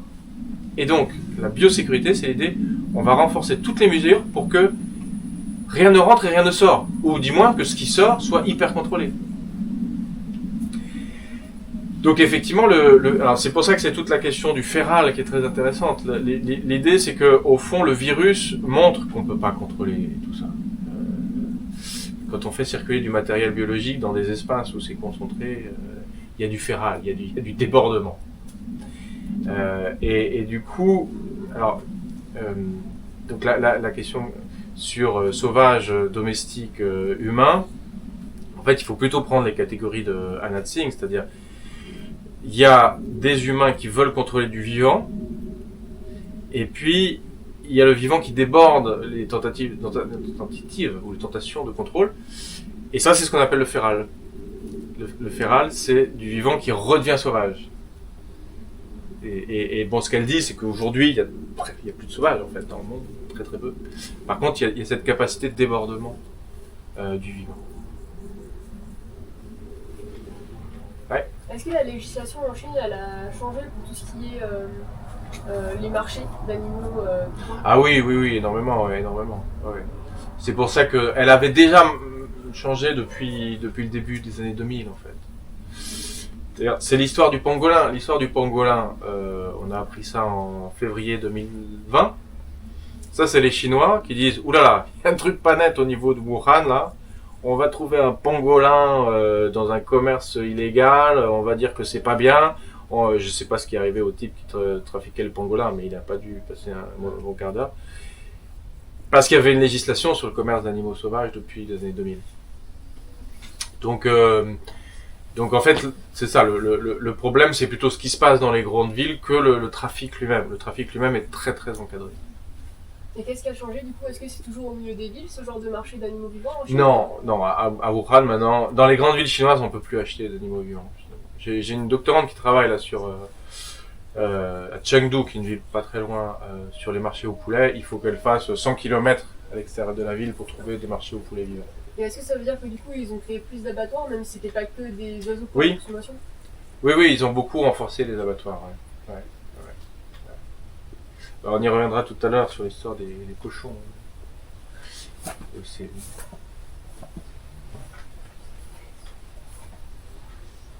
voulez qu'on passe aux cochons? Yes. Alors, ben justement, la peste porcine. Donc je vous disais, le projet c'est comparer grippe aviaire et peste porcine en Europe de l'Ouest. Alors, petit récapitulatif sur la peste porcine. Alors, on l'appelle peste porcine africaine. Parce qu'en fait, donc c'est un Anglais en 1920, il s'appelle Montgomery, comme beaucoup d'Anglais, qui avait un élevage de cochons en Tanzanie, je crois, Afrique de l'Est. Et sur son élevage de cochons, donc je sais pas quelle sorte de cochon il avait, mais enfin ça devait être du cochon anglais, quoi. Parce que les Anglais ont vraiment développé l'élevage sur toute l'Afrique de l'Est, enfin bovins et porcins. Et donc sur son élevage de cochons, il avait une peste qui n'était pas classique. Donc là, on appelle ça la peste porcine classique ou peste porcine européenne, c'est ce qu'on a observé au XIXe siècle dans les élevages de cochons. Et il dit tiens, celle-ci elle est bizarre, et donc il appelle peste porcine africaine. Et alors je sais plus comment on a trouvé ça, mais en tout cas elle venait du phacochère. C'est-à-dire que, alors sans doute au moment où on a fait des prélèvements, etc., et puis on s'en est rendu compte que c'est un virus, hein, c'est un virus. Il était chez les phacochères et que les phacochères étaient en très bonne santé. Mais que par contre les cochons des Anglais en Afrique de l'Est étaient en mauvaise santé. Bon, c'était pas un gros problème parce que les Anglais ont quitté la Tanzanie dans les années 50. Par contre, le problème c'est que la peste porcine africaine est arrivée en Europe justement dans les années 50. Alors elle est arrivée par Espagne, alors, je crois que c'est Portugal, Espagne, Sardaigne. Et puis ça restait à peu près sous contrôle. Je crois que les Espagnols ont fait une vaccination. En Sardaigne, ils n'ont pas fait de vaccination parce que l'élevage n'était pas suffisamment intensif, c'était l'élevage familial. Alors, le gros problème commence à partir de 2018, si je me rappelle bien. Là, ça arrive en Géorgie. Et là, alors de Géorgie, ça passe en Russie, en Chine. Et alors en Chine, en 2018-2019, c'est 2019, ouais. La moitié des cochons chinois sont morts de la peste porcine. La moitié. Donc, je ne sais pas si vous imaginez le nombre. Alors, je vais pas dire de bêtises. Qu'est-ce que ça peut être 30 millions? C'est possible ça 60. C'est de calculer. Non, ça. 300 millions. Ils sont à 1 milliard. Il y avait à peu près. 300 millions, 600 millions.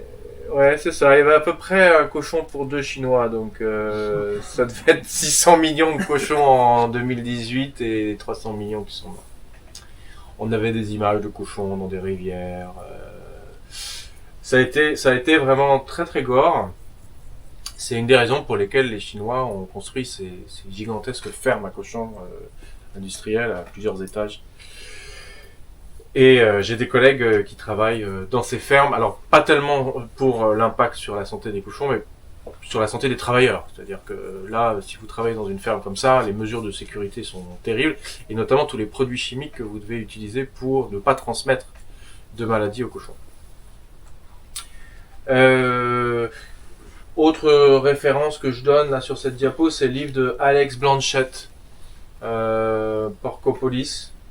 C'est un anthropologue américain qui, lui, est allé dans les fermes situées à la frontière entre les États-Unis et le Mexique. Et là, c'est aussi des fermes-usines, en fait, où vous avez beaucoup de travailleurs mexicains, souvent illégaux. Et alors, le but de ces usines, c'est zéro déchet. Alors, pas du tout en un sens écolo. C'est-à-dire que, en fait, ils arrivent... Alors, tout est intégré, donc de la naissance à l'abattage. Mais ils arrivent à transformer le cochon de telle façon qu'il n'y a rien qui sort, en fait. Enfin, il n'y a rien qui sort qui n'est pas emballé à destination d'un usage particulier. Il y a plus de waste, quoi. Il n'y a plus de déchets. Même la peau, même les déjections sont utilisées comme fertilisants envoyés au Japon. Enfin. Et donc, il décrit justement avec un photographe la machine de travail. Donc, on est au-delà de Ford et de ces machines, parce que là, les usines de Ford qui ont suscité beaucoup de travaux, là, il y avait beaucoup de déchets en fait. justement, ça posait des problèmes d'hygiène, etc. Là, tout est parfaitement contrôlé. Par contre, ça produit des déchets psychiques sur les travailleurs, et donc là, il manque beaucoup le turnover. Voilà, donc c'est vraiment, sur l'élevage de cochons, c'est vraiment une référence importante aujourd'hui. Et puis, il y a des travaux qui sont faits en ce moment en Chine sur ces gigantesques usines à cochons. Voilà. Donc moi, je suivais un peu toutes ces histoires sur l'élevage de cochons.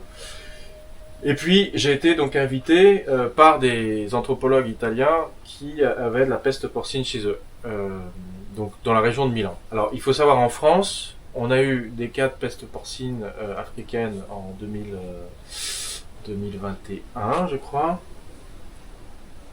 Ouais, non, je l'ai pas sur la dépôt. En 2021, on a eu des cas en Belgique. Du coup, c'était vraiment à la frontière avec la France. Du coup, les autorités belges ont recruté donc ils ont abattu bien sûr les élevages de cochons où il y avait des cas. Et surtout, ils ont nettoyé la forêt où il y avait les sangliers, parce que la peste porcine, donc, son réservoir, comme on dit, c'est les sangliers, qui ensuite le transmettent aux cochons. Alors, ça ne passe pas à l'homme. Ça n'est pas une zoonose.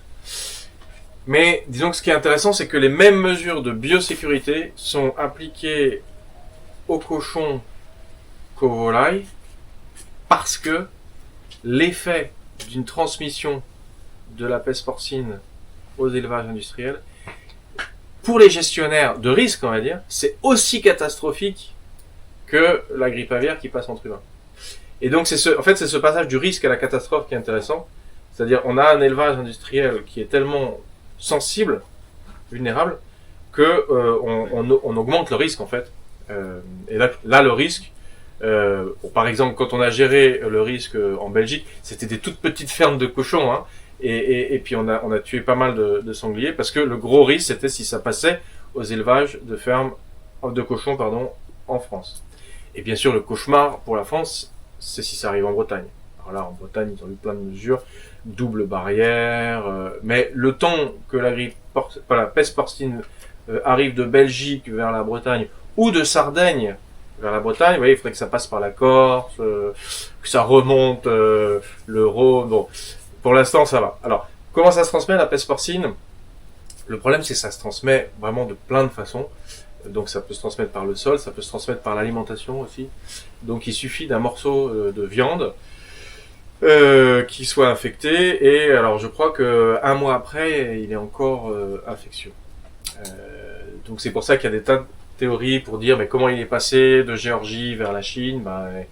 Il suffit que un travailleur chinois en Géorgie revienne avec un morceau de porc et il peut infecter la Chine. Viande crue. Viande crue. Non, jambon. Non, alors je sais plus, parce qu'on parle de jambon, donc est-ce que c'est jambon cru ou jambon cuit? Peut-être viande crue. Parce que les cochons mangent de la viande de cochon. Non. Alors non, enfin oui, si, il suffit qu'un sandwich, contenant du jambon infecté soit jeté à côté d'un élevage de cochons ou de sangliers. En fait, il suffit que le sanglier soit infecté. La cuisson ne détruit pas le virus de la peste porcine. Alors je sais plus, il faut que je vérifie, parce que peut-être c'est du jambon cru salé. Je sais pas. Ça n'a pas beaucoup d'impact à mon avis, parce que de toute façon... Mais je demanderai. Ouais. Alors, bon, là il y a le cycle, le cycle du virus. Bon, les sangliers abattus. Donc là, on a des anthropologues qui ont travaillé sur comment les autorités sanitaires recrutent des chasseurs pour faire ce travail de biosécurité que les éleveurs font dans leurs fermes. Et donc c'est intéressant parce que ça conduit les chasseurs à modifier aussi leur perception de l'environnement. C'est-à-dire que tout d'un coup, ils raisonnent en termes de nombre de sangliers, risque de transmission aux cochons, etc. Alors que jusque-là, le sanglier, c'était vraiment le gibier du pauvre, quoi. Donc voilà, un des trucs qui est intéressant sur ce sujet, c'est comment ça transforme notre regard sur le sanglier, les pratiques de chasse.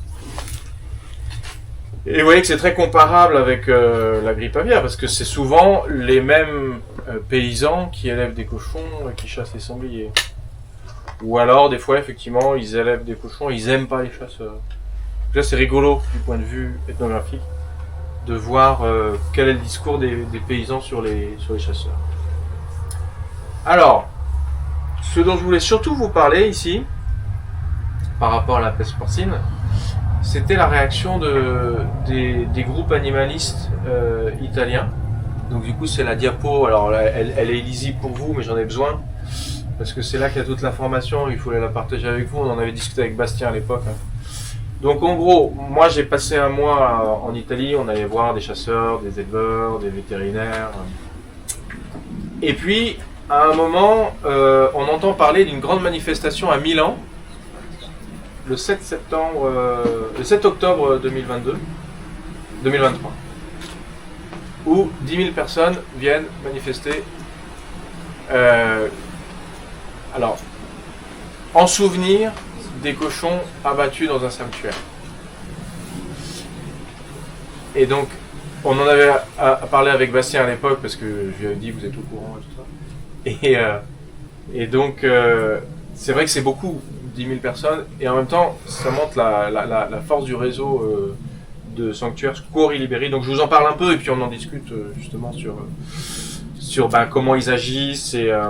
Parce que donc pour moi, ce qui était intéressant, c'est que donc sur la grippe aviaire, c'est plutôt ma collègue Vanessa Manseron qui a travaillé sur la façon dont c'est représenté dans les milieux animalistes. Là, j'avais vraiment, à côté de l'endroit où j'étais, un sanctuaire directement concerné et qui avait une réflexion que j'ai trouvée super intéressante.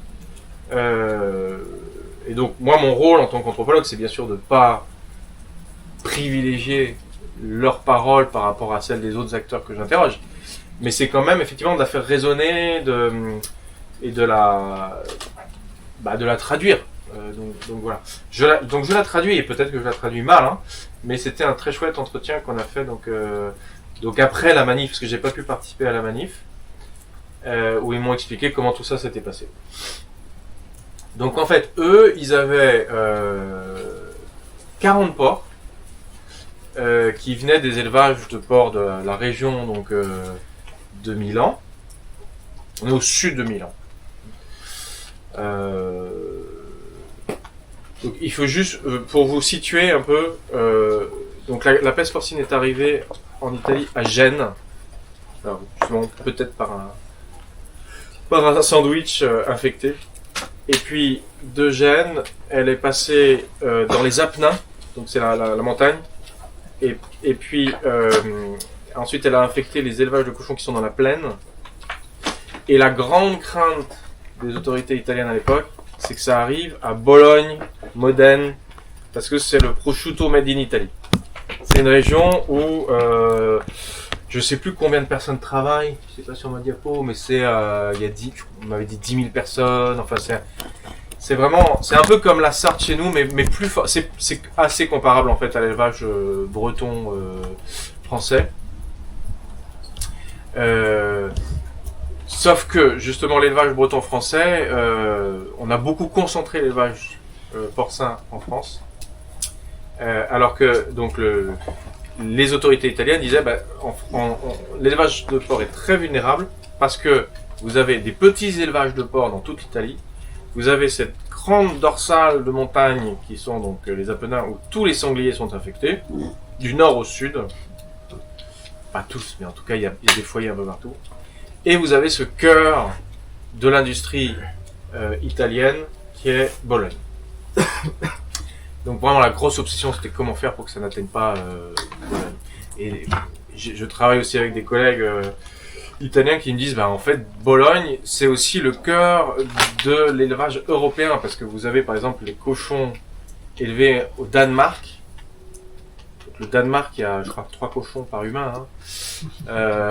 Les cochons sont élevés au Danemark et envoyés à Bologne pour faire du prosciutto made in Italy. Donc c'est un gros business. Moi, j'ai pas pu du tout enquêter sur cette filière-là, enfin cette taille-là. Moi, je travaillais avec des petits éleveurs de cochons. Ils avaient en général 20-30 cochons. Donc c'est pour ça que par rapport à vous, c'est intéressant aussi, quand ce sanctuaire avait 40 cochons, c'est quand même pas mal. Et en même temps, par rapport aux élevages qui étaient dans la région, bon, c'est normal parce qu'en fait, ils en recevaient pas mal et puis ils avaient de la place. Donc ils avaient des chevaux, des ânes, des poules, des chats, des chiens et 40 cochons. Alors, donc, le 2 septembre, ils ont eu 2 morts. Et ils savaient d'où ça venait parce qu'ils avaient récupéré des cochons d'un élevage de Pavie qui avait été affecté par la peste porcine. Alors, la semaine suivante, 28 d'entre eux étaient morts. Donc ils avaient 30 morts. Et ils travaillaient avec les vétérinaires qui, du coup, effectivement, venaient avec les services d'équarrissage. Et en même temps, ils en avaient 10 qui avaient survécu. 10 sur 40. Donc ils ont essayé de comprendre... alors, ils ont soigné les animaux, bien sûr. Enfin, ils ont soigné tous les animaux. Il en restait 10. Et ils ont essayé de comprendre comment ils avaient pu survivre. Et donc, ils discutaient avec les services vétérinaires en disant, laissez-nous prendre soin de ces cochons, parce que de toute façon, ils sortiront pas de chez nous. Et comme ça, on peut étudier l'immunité naturelle à la peste porcine. Et malgré ce raisonnement que moi je trouve tout à fait raisonnable, les vétérinaires sont arrivés pour euthanasier les cochons. Mais avant ce moment, il y a eu donc 3 semaines de négociations où des animalistes de toute l'Europe sont venus pour empêcher les vétérinaires de prendre les 10 cochons qui restaient. Donc c'est pour ça que les images que vous avez peut-être vues circuler, c'est le moment où donc les 10 cochons qui restent sont embarqués par les vétérinaires pour être euthanasiés, et ils se battent avec des animalistes, avec des militants. Et donc ça se passe le 20 septembre. Donc entre le 2 septembre et le 20 septembre, ça chauffe, et la manifestation a eu lieu le 7 octobre. Quelle année 2023. Alors, moi, j'ai pas pu faire des entretiens avec les gens qui ont rejoint la manif, mais quand j'ai demandé aux personnes du sanctuaire qui étaient là, ils disaient c'est beaucoup de personnes qu'on connaissait pas. Donc, qui étaient venus parce qu'ils avaient vu les images sur les réseaux sociaux. Et ce qui est intéressant, c'est qu'ils ont ensuite prévu une autre manif, et là j'ai un peu perdu le contact, mais je pense qu'elle a eu lieu. Ils ont fait une manif à Rome, donc vraiment devant le ministère de l'Agriculture, en disant, donc il y a un code, enfin je sais pas si c'est un code, mais en tout cas une loi qui régit les sanctuaires en Italie, et notamment qui leur impose un certain nombre de règles de sécurité. Et donc eux ils disent, nous avons des devoirs sur la biosécurité, mais du coup il faut que vous nous donniez des droits, et notamment le droit d'expérimenter sur nos animaux. Et je résume, mais en gros je trouve que ce raisonnement est vraiment intéressant, et je ne sais pas dans quelle mesure ils ont réussi à obtenir ces droits. En tout cas c'était vraiment le but, c'était de modifier la législation. Donc du coup vous voyez sur les photos suivantes, vous voyez sur la gauche, c'est le sanctuaire qui est... alors, je sais pas si les vétos étaient là. J'essaye de regarder parce que est-ce qu'il y a des blouses blanches, mais je suis pas sûr. J'ai un petit doute là sur la photo. Enfin, oui, il y avait du monde sur le sanctuaire. On voit rien là. Ah ouais. Et on peut pas faire autrement. Désolé. Et puis là, c'est la manif à Milan. Donc il y a écrit sur les banderoles Giù le mani dai santuari, donc bas les pattes. Giù le mani, c'est-à-dire bas les pattes. Et puis sur la diapo suivante, là vous avez donc des personnes humaines qui viennent avec des photos de personnes non humaines, donc les cochons qui ont été donc abattus, enfin euthanasiés, avec leur âge. Vous voyez, donc Crosta 1 an, Pumba 5 ans. Alors, ce qui était intéressant, c'est que aussi sur les murs de Milan, il y avait des tags, donc avec le cochon. Alors Donc, siamo tutti cuori liberi, nous sommes tous des cœurs libres. Et puis, là, c'était une affiche du sanglier, avec les dents, donc c'est assez proche de votre napo. Napo est plus proche du sanglier que du cochon qui sort de l'élevage. Et donc là, ils disent stiamo tornando, ça veut dire nous allons revenir, quoi. C'est ce côté féral, justement. Le retour du sauvage. Et puis la dernière diapo que j'ai, donc là, c'est le 20 septembre 2020. Alors non, c'est une affiche pour se remémorer le 20 septembre 2023, pour ne pas oublier, en souvenir de donc Pumba, Crosta, Spino, Krusca, Ursula, Carolina, Mercoledì, Bartolomeo Doroti. Et donc pour appeler à la manif de novembre à Rome, il y a à nouveau cette image de ne touchez pas au sanctuaire animal. Voilà. Donc voilà, moi je comment dire, je soumets ça à votre discussion parce que à la fois il y a des enjeux pour vous en termes d'organisation, de réseau par rapport à eux, d'échange d'informations, etc. Et puis pour moi l'enjeu c'est de comprendre aussi qu'est-ce que serait l'équivalent de ce groupe en France, quoi. Comment parce que donc la question, vous avez compris, ce qui m'intéresse, c'est comment dans l'ensemble des acteurs qui s'occupent de ces maladies animales, de ce que ça révèle de l'élevage industriel, les militants animalistes de protection des animaux, de construction sentière, ont un point de vue qui est spécifique et donc une façon de faire parler les animaux. Alors ça on peut en discuter justement, point de vue, faire parler. Mais que je trouve très intéressant et disons, moi je conçois mon rôle comme de faire entrer ce point de vue, cette parole, dans l'ensemble des acteurs qui gèrent ce grand bazar qu'est l'élevage industriel.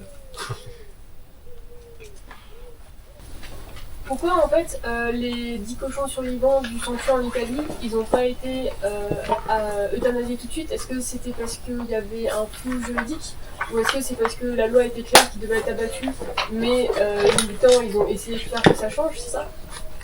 Ouais, c'est-à-dire que en fait, je pense que quand ils ont eu les 30 cochons qui sont morts, les vétos leur ont dit bon bah écoutez on va tuer les 10 autres. Et faudrait que je reprenne mes notes plus précisément, mais c'est parce qu'il y a eu un mouvement de 3 semaines où des gens sont arrivés d'un peu partout qu'ils ont retardé l'euthanasie. Mais du coup, ce que j'arrive pas très bien à comprendre, c'est les vétérinaires, ils avaient la loi pour eux, ou c'était juste du bon sens, c'était pas forcément officiel, mais c'était à faire quand même normalement, s'il n'y avait pas tout ce mouvement pour les protéger, les défendre. Je sais pas, il faudrait que je regarde la législation là pour voir ce qui a changé. En général, ce que disaient les vétos, c'est que sur cette histoire de peste porcine, le phénomène était tellement nouveau et d'une grande ampleur que la législation qu'ils avaient n'était pas très bien adaptée. Surtout qu'en plus c'était des ordres qui venaient de l'Europe, qui devaient adapter en droit italien. Mais par contre, ta question elle est importante parce que les gens de Cuori Liberi, eux, ils se sont appuyés sur la loi sur les sanctuaires. Donc il faudrait que je la regarde un peu précisément. Parce qu'eux, ils disaient, bon, nous, du point de vue biosécurité, on a fait ce qu'il fallait. Parce que ceux qui étaient atteints, effectivement, ceux qui sont morts avec la peste porcine, ils ont été évacués. Ceux qui ont survécu, ils les avaient isolés pour pas qu'ils transmettent à d'autres animaux, par exemple. Il n'y avait pas de risque que les sangliers les attrapent. Et donc, le fait que les vétos soient venus euthanasier les 10 qui avaient survécu, c'était sans doute, c'était ce qu'on appelle l'état d'exception, quoi. C'était une mesure d'urgence dans la panique. Donc, je vais en rediscuter avec eux, ouais. Dans 3 semaines de sursis, les 10 cochons, ils ont quand même remarqué, les militants, une corrélation entre ces 10-là qui avaient survécu, par exemple, est-ce que c'était les cochons plus jeunes, ou est-ce que c'était les cochons d'un certain volume, ou qui venaient d'un certain endroit, ou ils venaient tous du même endroit, je sais plus. Les 40 cochons de base. Je me rappelle plus, mais je leur avais posé des questions là-dessus. Ils avaient fait des bonnes observations. Je me rappelle plus.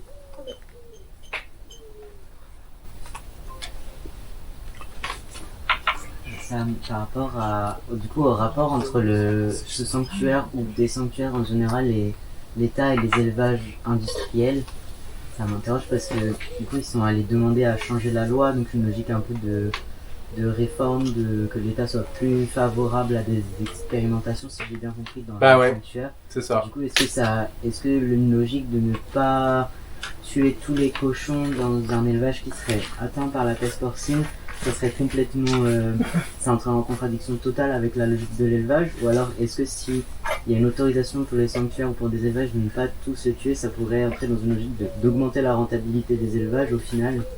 Parce que s'il n'y a pas d'obligation de tuer tous les cochons dans l'élevage, il pourrait y avoir du coup plus de recherche et donc de gains de profit en fait. Ah ouais. Ben.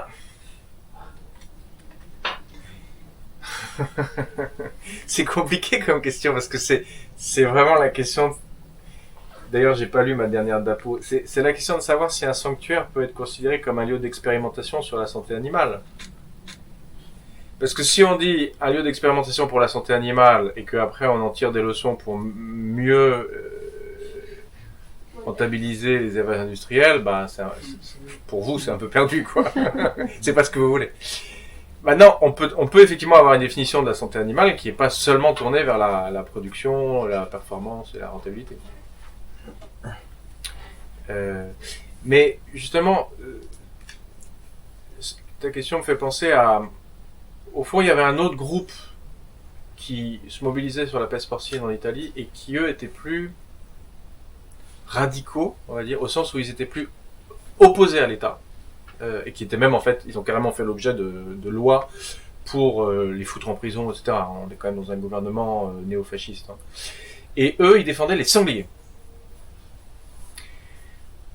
Donc, en fait, à chaque fois que les chasseurs payés par le gouvernement tuaient des sangliers, ils essayaient de les protéger. Là, on est dans une stratégie qui est un peu différente, qui est d'essayer de changer la loi au nom de la santé animale. Alors, c'est pour ça que la question, c'est assez proche de la discussion qu'on a eue tout à l'heure sur les bouddhistes, c'est-à-dire que les bouddhistes, ils sont moins transgressifs que les types qui vont ouvrir la porte des abattoirs. Ils sont plus dans des logiques de calcul, de négociation. Donc voilà, j'élabore un peu par rapport à cette question de est-ce que être contre l'élevage industriel, c'est le dynamiter en quelque sorte, ou est-ce qu'il y a un espace d'expérimentation au milieu? Voilà, c'est comme ça que je vois la question. Ouais. Moi j'ai une petite question. Est-ce qu'il y a une différence dans la gestion des crises sanitaires entre les maladies dans le sens où par exemple là on parlait beaucoup de confinement. Moi pour la FCO j'ai beaucoup plus entendu parler des vaccins. J'ai l'impression. Enfin c'était une grosse question. La FCO, c'est-à-dire la FEV Catalovine. Ouais. Et du coup je me dis est-ce que en fonction des politiques qui se penchent sur telle ou telle maladie et en fonction des chercheurs qui se penchent sur telle ou telle maladie, ça va faire que l'une va avoir une gestion hyper restrictive et l'autre être beaucoup plus large? Bah, moi, pour simplifier, j'avais dit, quand on a une maladie animale, on a le choix entre trois stratégies. La plus coûteuse, pas la plus coûteuse, enfin, disons la plus brutale, mais la plus efficace, c'est l'abattage. C'est plus efficace. Bah, c'est efficace au sens où on se débarrasse de tout, on nettoie et on repart. Voilà. Ensuite, la solution intermédiaire, c'est la vaccination. Où là, effectivement, on renforce l'immunité des animaux. Et la solution la plus souple, la moins coûteuse et la plus difficile à mettre en place, c'est la surveillance.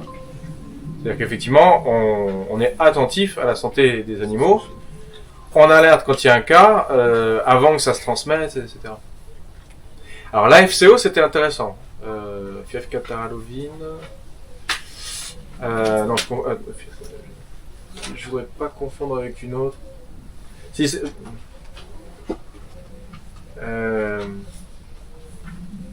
j'ai l'impression que je confonds avec une autre, là, celle qui a touché les Anglais, là où ils ont abattu énormément de bovins. La vache folle. Non, c'était justement, ils ont eu. Non, c'était fièvre afteuse. Merci.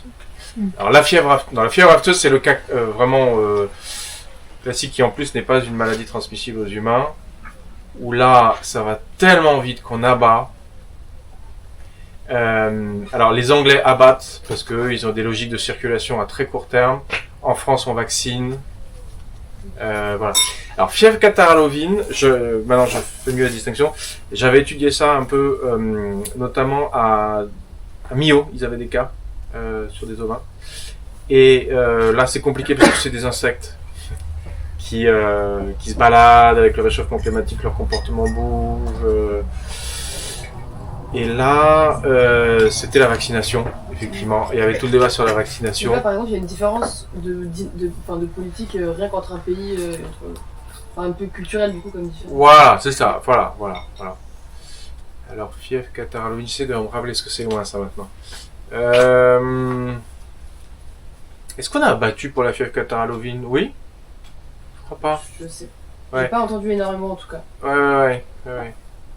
Non, parce que alors là, c'était la question, est-ce que les ovins restent sur le Massif central ou est-ce qu'on les envoie en Italie? Alors si on les envoie en Italie, là il faut vacciner parce que... Après, il y a l'accès aux bovines aussi. Enfin, là, voilà, il y avait l'accès aux bovines aussi. En tout cas, cette année, il y a beaucoup de rappels de vaccins tout le temps, beaucoup pour les bovins. Ouais. Bon voilà, c'est assez compliqué cette question de vaccin. D'ailleurs, pour la peste porcine, il n'y a pas de vaccin. Ce qui effectivement laisse le choix entre surveiller et abattre. Ouais. Je sais pas comment poser ma question, mais globalement, est-ce que tu aurais des éléments sur tout ce que tu viens de dire, justement, pour apporter un peu des récits, des arguments, justement, pour une stratégie un peu militante politique, de se dire, voilà, on a des élevages aussi aujourd'hui industriels, quand même se poser la question des élevages au sens large. Finalement, il y a quand même pas mal d'arguments dans ce que tu donnes qui peuvent être contre ces élevages industriels. Sur la maltraitance aussi, on voit sur le confinement, et sur l'abattage aussi. De dire, voilà, on peut abattre à un moment à la fois en bout de chaîne, parce qu'à la base, l'abattage est fait pour nourrir une partie de la population, mais là, on voit qu'il y a un abattage aussi qui se fait avant ça. Donc, voilà, abattage sanitaire. Abattage sanitaire, exactement. Toute la partie vaccination, etc. Donc, t'en as donné beaucoup, hein, mais est-ce qu'il y a quelques éléments de synthèse? Ouais, c'est ce que j'avais mis sur la dernière diapo d'ailleurs. Sur la dernière diapo, j'avais dit, pour résumer cette idée de pathologie du confinement. En gros, l'idée, c'est que l'élevage industriel est dans une espèce de course folle, où plus il intensifie, plus ça produit des maladies, plus il sécurise et il enferme, et plus le coût de la maladie, quand il touche les animaux, en plus génétiquement homogènes et tout ça, est élevé. Donc effectivement, les petits élevages en plein air semblent une bonne solution, ne serait-ce que parce qu'ils diversifient les formes d'élevage.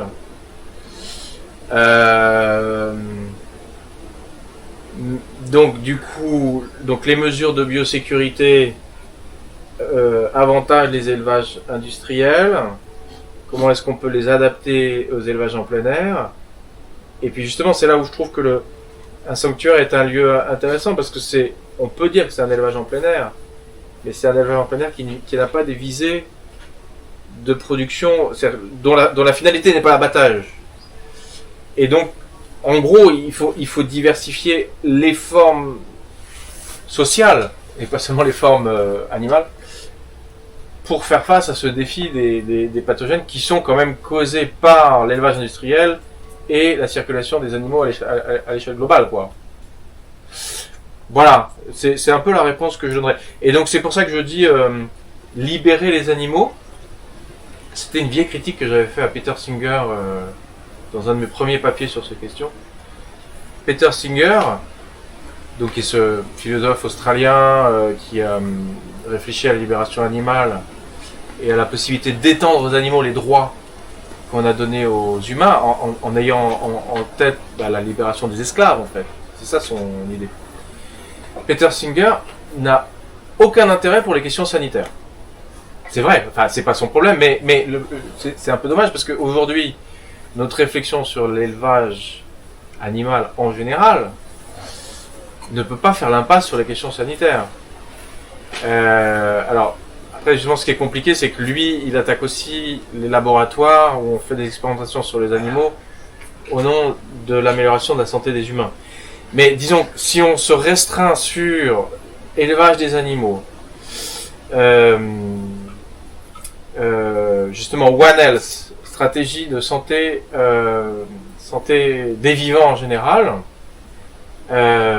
libérer les animaux, c'est ce que je dis dans cette slide, libérer des animaux, ça peut aussi être une façon d'expérimenter sur des formes de vie en commun et d'immunisation. Voilà. Donc, je sais pas dans quelle mesure ça résonne avec ce que vous faites, mais pour moi, il y a l'idée que élever des animaux et les libérer, c'est pas incompatible en quelque sorte. D'ailleurs, c'est ça qui est intéressant dans élevage en plein air, si on y réfléchit. Élevage en plein air, et donc là, c'est tous les travaux des anthropologues sur des sociétés où on élève des animaux et en même temps on les laisse courir où ils veulent. C'était ce qui était pratiqué en Sardaigne d'ailleurs jusqu'à récemment, mais bien sûr en Sibérie et puis dans toutes les économies pastorales africaines. Les animaux sont autour quand on a besoin de leurs ressources, on sait où les trouver. Mais voilà, lorsque le système industriel confine de plus en plus les animaux, la question de ce que signifie libérer les animaux, à mon avis, peut être réouverte, un peu complexifiée, en introduisant la question sanitaire. Un petit peu long.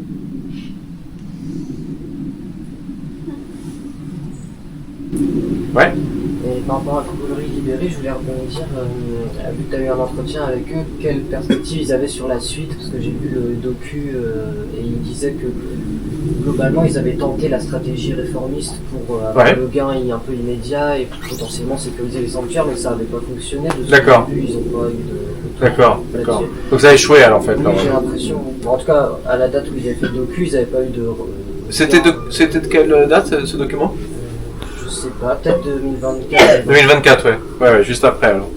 Et j'ai l'impression qu'ils sont plutôt radicalisés sur le discours où ils ont dit la prochaine fois on tentera même pas ça. Voilà, c'est ça, ouais. Parce qu'ils avaient déjà tenté le blocage physique en bloquant la police pour qu'ils entrent pas, mais ils se sont fait déloger. C'est ça, voilà, ouais. Ils ont été dans une épreuve de force et puis après ils ont voulu faire un moment plus démocratique, légaliste et tout ça, ouais. J'y retourne en novembre, j'espère que je pourrai les rencontrer à nouveau. Mais donc ce documentaire il est disponible sur internet? Je sais pas. Ouais. Il circule un petit peu, ils essaient de le diffuser, mais je sais pas où est-ce qu'il est disponible. D'accord. Et moi j'ai l'impression qu'ils s'étaient plutôt radicalisés suite à ça plutôt que l'inverse. Ouais, d'accord. Qu'ils avaient essayé mais qu'ils voyaient que ça marchait pas. Bon, là en ce moment je suis dans des instances de type ANSES, groupe d'expertise de l'ANSES sur la grippe aviaire, donc j'essaie d'apporter des points de vue justement de groupes plus radicaux. Je leur dis vous devriez parce que donc ils essayent de faire une évaluation des risques de la grippe aviaire, enfin pas des risques de la grippe aviaire, de l'impact de la grippe aviaire pour la société française. Et donc en général ils comptent la filière, les éleveurs, les industriels, etc. Je leur dis mais il faudrait que vous intégriez dans votre description des L214, des sanctuaires, etc. Et ils ont beaucoup de mal à intégrer ça en fait. C'est vrai que l'État a du mal à intégrer que des groupes, on appelle ça des stakeholders, des porte-paroles, des groupes puissent porter autre chose que la défense d'une filière en fait. Donc il faut tout détricoter cette idée de filière pour dire oui mais attendez, parce qu'il faut raisonner au niveau d'un territoire, quelles sont les différentes façons de vivre avec les animaux dans un territoire, et c'est pas du tout dans les cadres de l'État.